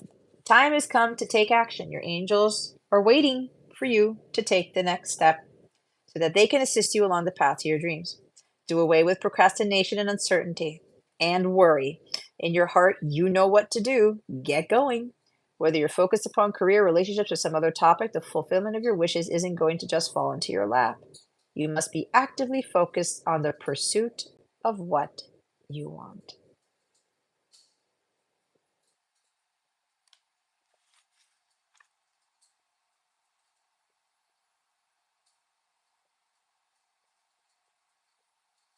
You want forgiveness? Forgive yourself. You want your relationships to change, your life to change? Start forgiving. Like I said, you have no idea what those people have been through, what their past was like. You don't have all the facts. And this is about you. You something happened and you lost a person, you're losing a person, whether that's like death or where it's custody or it's a counterpart or whatever, you lost money, I don't know, whatever. Forgive yourself. You did the best you knew how. We're not born into this world with an instruction booklet with a manual, right? We're not perfect. And that is okay. And I know for what I've done, God showed me how merciful and gracious He is because there are certain things I don't deserve. That's what grace is, giving something to somebody that they don't deserve. We can offer grace and mercy as well. Those are also divine characteristics. It's interesting when we talk about who a divine feminine is and who a divine masculine is and who a godly person is, who a Christian is, who are this Jewish person, whatever it is, whatever religion. But the fundamentals stay the same: forgiveness, mercy, grace, unconditional love.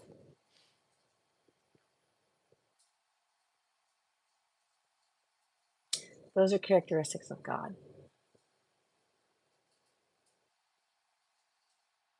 If you're wanting things to change in your life, you better act like God.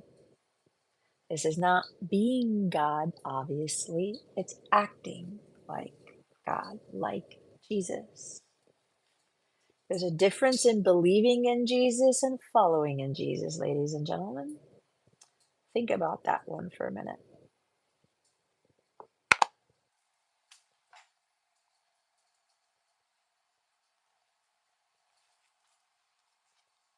Look what's after the no need to worry card.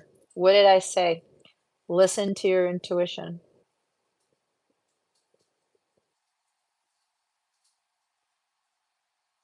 And after that is the romance card. Some of you, this is a love situation. It could even be with somebody that you once loved or whatever. Or maybe you were the cause of a demise of a relationship, a divorce, a breakup, whatever. It takes two to tango. I know I've been divorced for what, 8 years now or so. I can't put the full blame on my ex-husband. I had a hand in it too. And then when I started to like really try to work on things or to become myself, it still didn't work. And God said, you got to let this one go. Sometimes we can try, God. I mean, sometimes we can try, but God says, I know you've done this. You've forgiven or whatever, but this relationship won't work. Now, I'm not saying that you should be afraid of that where you wanna ask for forgiveness expecting something to work out or whatever. If it's for you, it will work out, but either way, like, forgiveness is supposed to be extended regardless of the outcome. But again, they're telling you not to worry about a thing, because every little thing is gonna be alright. Some of you really need to start listening to music like that, like inspirational music. I get listening to folkloric music or instrumental music or solfeggio frequencies or harp or whatever it is, but listen to lyrics that are uplifting through songs. Even Jimi Hendrix's music is amazing. Dream Theater's music is amazing. You've got some Mariah Carey stuff. You got Backstreet Boys stuff. You've got Metallica even. Nothing Else Matters is a wonderful song about truth and being yourself, right? Even some rap songs. Eminem. I love Eminem to death. Okay. Some people hate him. Some people think his music is crap. I don't think so. God gave him a fucking gift and he's utilizing it. People hate him because he overcame a lot of barriers and obstacles. He believed in himself, right? His music motivates me. Okay. He is a lyrical genius. He really is. And yeah, he may seem angry and stuff, but I mean, he's trying to express himself. We're allowed to be angry, but again, it's staying in that anger that is a problem. Because you fall out of alignment with God when you stay in that anger and that lack of forgiveness. Okay? So again, either way, whatever you've done, don't kill yourself. Don't do it literally, because that's for somebody. But don't also kill yourself in trying to like beat yourself in the head and like really self-sabotage. I can't believe I did this. I can't believe I did that. I can't believe I didn't say anything. I can't believe whatever, whatever, whatever. Stop. Stop. And stop. It's not going to serve you. And if you're having a hard time with that, if you're guided to talk to me, by all means, I am here. Just because I'm not putting stuff on YouTube doesn't mean I am here for your counsel, for your help, whatever that is. Okay. Some of you may benefit from my daily guidance readings that I do because I'm still doing my membership videos. Okay. I do a lot of monthly videos. I do daily guidance videos. If you're part of a plan that has bonus grab bag readings, you can get bonus readings from that, whatever. Even the smallest plan, it's $11.11. You get healing meditation videos and you get guidance videos, daily guidance videos. That might even be enough for you to help to start off with. And those lower tiered plans have 7-day free trials. Doesn't work for you? Fine. I won't hate you. You cancel it? Okay. No hard feelings. At least you took action and you tried it out. If it didn't work for you, it's okay.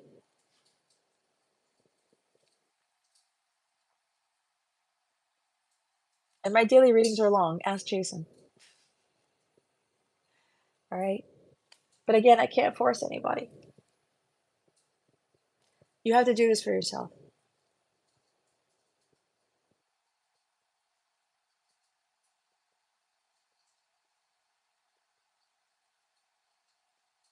Two lives in Russia, two lives in Scotland, one life in Asia, one in South America, and two lives in North America. That's a lot, Cody.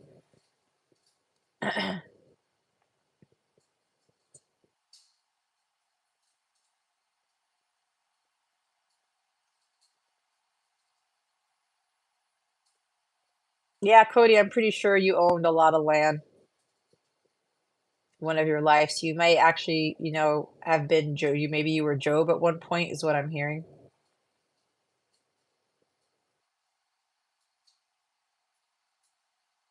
Thank you, Jason. Jesus' true purpose wasn't about dying for our sins. It was teaching forgiveness, compassion, and bringing us closer to God. Exactly.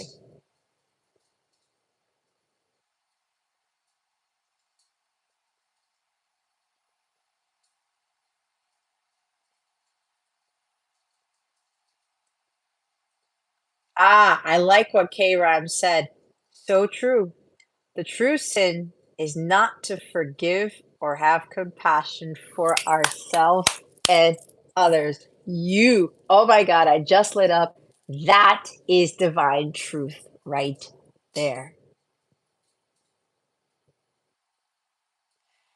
God knows we're gonna sin, but the true sin is right there. The true sin is not acting like God, not acting, embodying, integrating that Christ consciousness energy, that divinity that God has given us, that we are here to live life, acting upon, being examples of. Why do you think what Jason said? He was here to teach forgiveness, compassion, unconditional love, bringing us closer to God, but in a way that works for us. If you look at the disciples, they were all different, right? They had different relationships with Jesus, and he taught them differently and how to find their own relationships with God. He didn't stick something saying, Peter, Simon, Matthew, everybody, all of you have to do it this way. This is exactly blah, blah, blah. He gave the guidance, he gave the teaching, but at the same time, he worked with each disciple differently. And if you remember when he was pairing them two by two, he was putting the opposites together.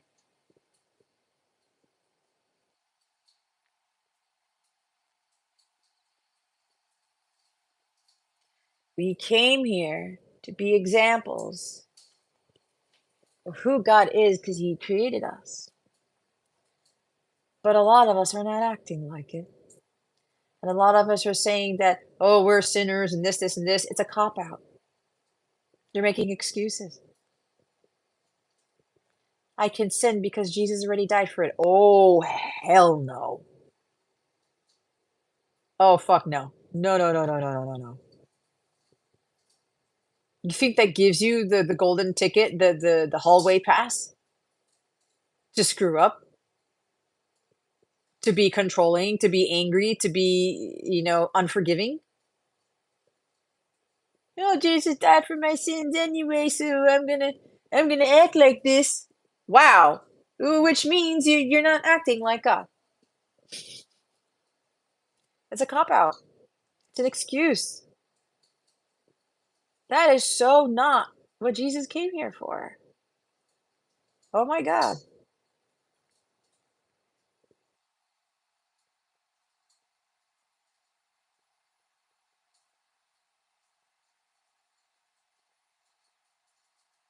Ragtime, Dixieland, big orchestra music, serious, dramatic, and heart-touching classical. Yeah, classical music's the best. Music is everything.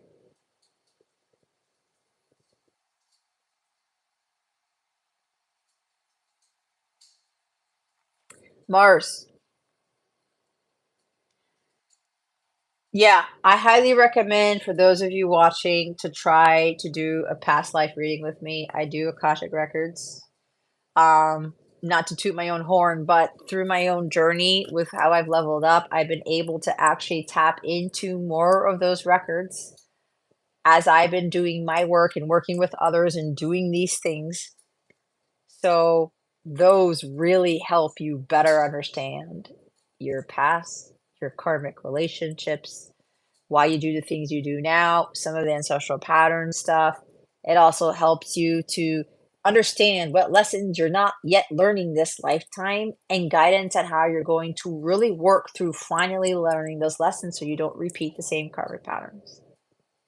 It brings a whole bunch of stuff to light by doing those readings. And don't forget, there is 30% off those readings too. Everything that I offer on my website is 30% off. It's just that it's a different coupon code for whatever it is that you are booking. Okay. And those coupon codes are on my website. And the 30% off will be offered all the way until Christmas Eve. If they want me to extend it, I will. But for right now, it's like 11:59 p.m. Eastern Standard Time, Christmas Eve. All right. So again, I even have readings that are less than $100. There's a 10-minute reading that's $45, 44 if you're interested in that. The only thing is the coupons don't work for the fall special that I have. Actually, I think that's expiring soon. Is that right, Jason? I don't remember. So the 2555 2-question special that I have that the coupons don't apply for, and I think I have to pull that off my website because I think the expiration date's coming, or it's going to expire anyway. So if you're feeling led to take advantage of that opportunity, trust your intuition, listen to it, trust your gut. It probably will be the answer you're looking for. It may be helping you. Maybe it has to do with some of you why you can't forgive. Because some of you may have done some really dirty stuff in your past. I'm not saying that to judge, because I've got some stuff back there that's like, I might be an incarnation of Mary Magdalene, but that wasn't always the case, right? I've done a lot of Akashic Records readings, and they're tough. There's murders, there's killings of babies, like you name it. All right. But there's also some of those patterns kept repeating for some people because they couldn't forgive. And it's a never ending pattern. And I've seen this repetitively. So I pray to God that this lifetime, whoever's having a hard time with forgiveness, if you're wondering why you've had hard lives at the beginning, probably because you didn't learn how to forgive in a past life. And God said, let's make it tougher for you because it was your choice not to forgive. You hardened your heart. You died with a hardened heart. And God said, okay, next lifetime, it's going to be even harder. Think about it, guys. The harder your heart gets, the more you block yourself out and the more anger you bitterness you have here, hardened heart will create a harder life. Thank you, God.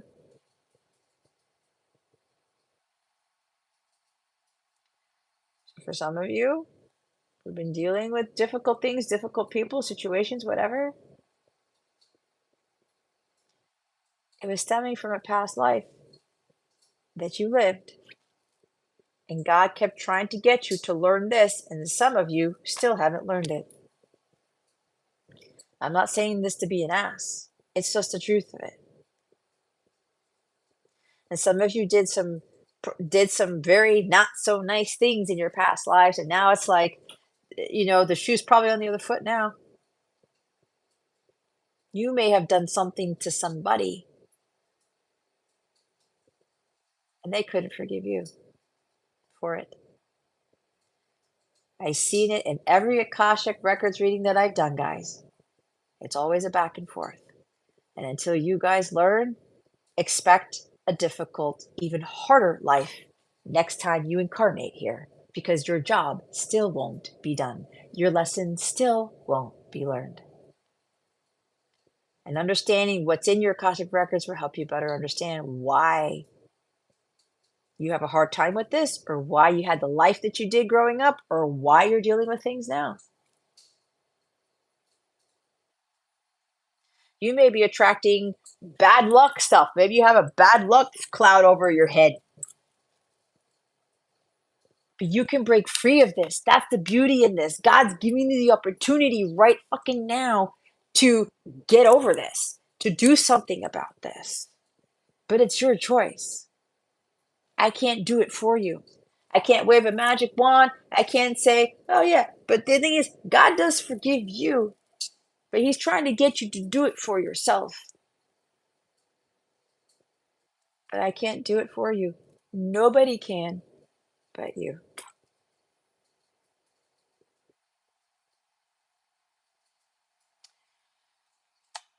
Anyway, this is crazy.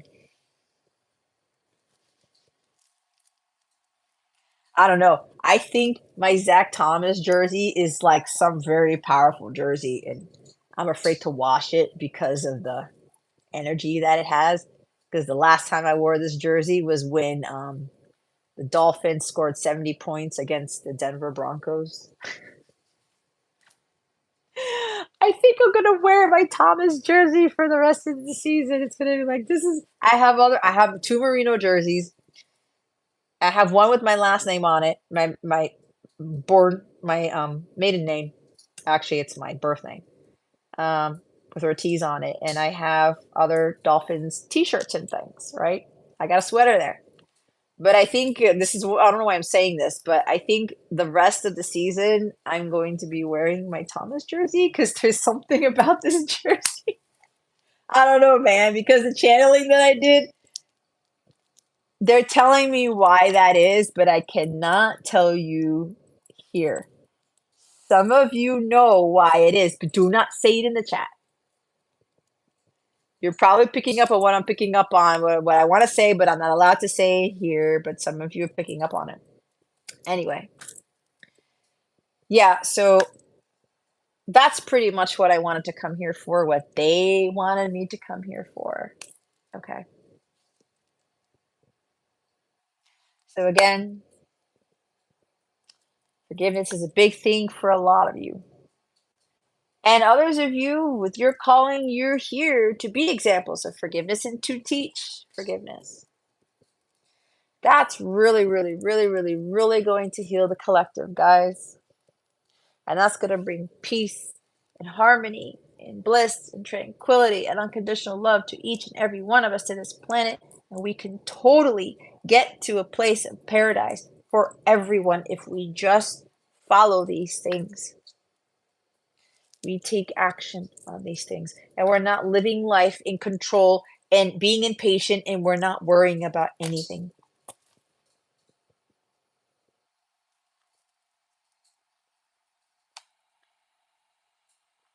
Anyway, whatever. It's so funny because I didn't put my camera further back so you can see the altar. I guess there's a reason for that. Because I was not expecting to do cards. I didn't want to do the cards, but my guide said pull 2 decks. Pull 2. So I will leave you guys with that. I hope those of you who celebrate Thanksgiving, you had a wonderful Thanksgiving like I did. I had more leftovers today and it was glorious. Um, I'm very, very grateful for a lot of things. I'm grateful for you guys too. So yeah, if you feel like you need to share this with someone, please do. Please, please, please do. Help me out. Get these messages out there. The divine truth needs to be disseminated. God will bless you greatly for that. And I will just be even more appreciative of your help by sharing these messages with other people or posting it on your Instagram page or on your website or whatever else. I don't know why I said that, but I did. All right. Get the word out there. Take a link of this, post it somewhere, okay? As opposed to literally just sharing it and sending a text message, post it somewhere. I keep hearing post it somewhere. All right. Thank you guys for coming to this. I pray that these messages go out to who they need it for. who really needs it. But know that I love you no matter who you are. I know some of you here. You are loved. You are forgiven. You have way more potential than you think you do. Just allow God to come into your life and just take it easy. Okay. And if you need anything from me, whatever, check out the description box. All right. Everything is there. All right, guys. Um,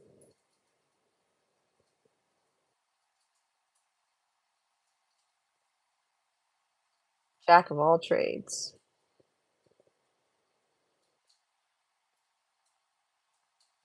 Oh, hold on. K-Ram is asking me a question. Are there people born here with no past lives? You know what, K-Ram? I do not have an answer for that, and I'm not hearing anything as of yet. It's possible is what I just heard. But I think all of us have past lives. It's the ones who they don't need to have a mission on Earth anymore. They have mission on other star seed systems or other planets or other things like that. That's what I'm getting.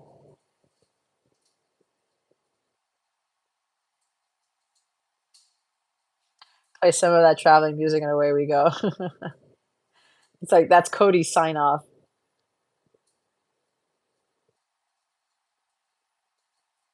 Well, I don't know, K-Ram. Like, talk to God about it. It's possible. It's possible. It's very possible. But thank you guys for being here. I appreciate each and every one of you. And I pray you have a good rest of your weekend. Technology is nonverbal. Well, it might be possible, K-Ram, but meditate on it. Ask God. I'm sure God will let you know. Okay. But thank you guys, as usual, for being here, for joining me in such short notice. Um, but yeah, enjoy the rest of your weekend. Enjoy the rest of your week, the rest of your Thanksgiving break. For those of you who are on Thanksgiving break, make the most of it. Don't forget to do something for you. Do you all day, every day. All right. Carve some time out for you guys. Carving the turkey, whatever. All right. Your health and your well-being is of the utmost importance. All right. It's also part of maintaining your mental health too, in whatever capacity. Yeah, I think you mentioned Jackie Gleason before, Cody. So, good night, everyone.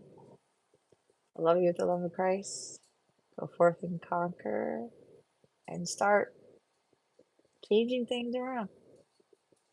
Start acting like God. It's hard to do, trust me, but we're all capable of doing it. Otherwise, why are we here? God doesn't waste his time. Okay.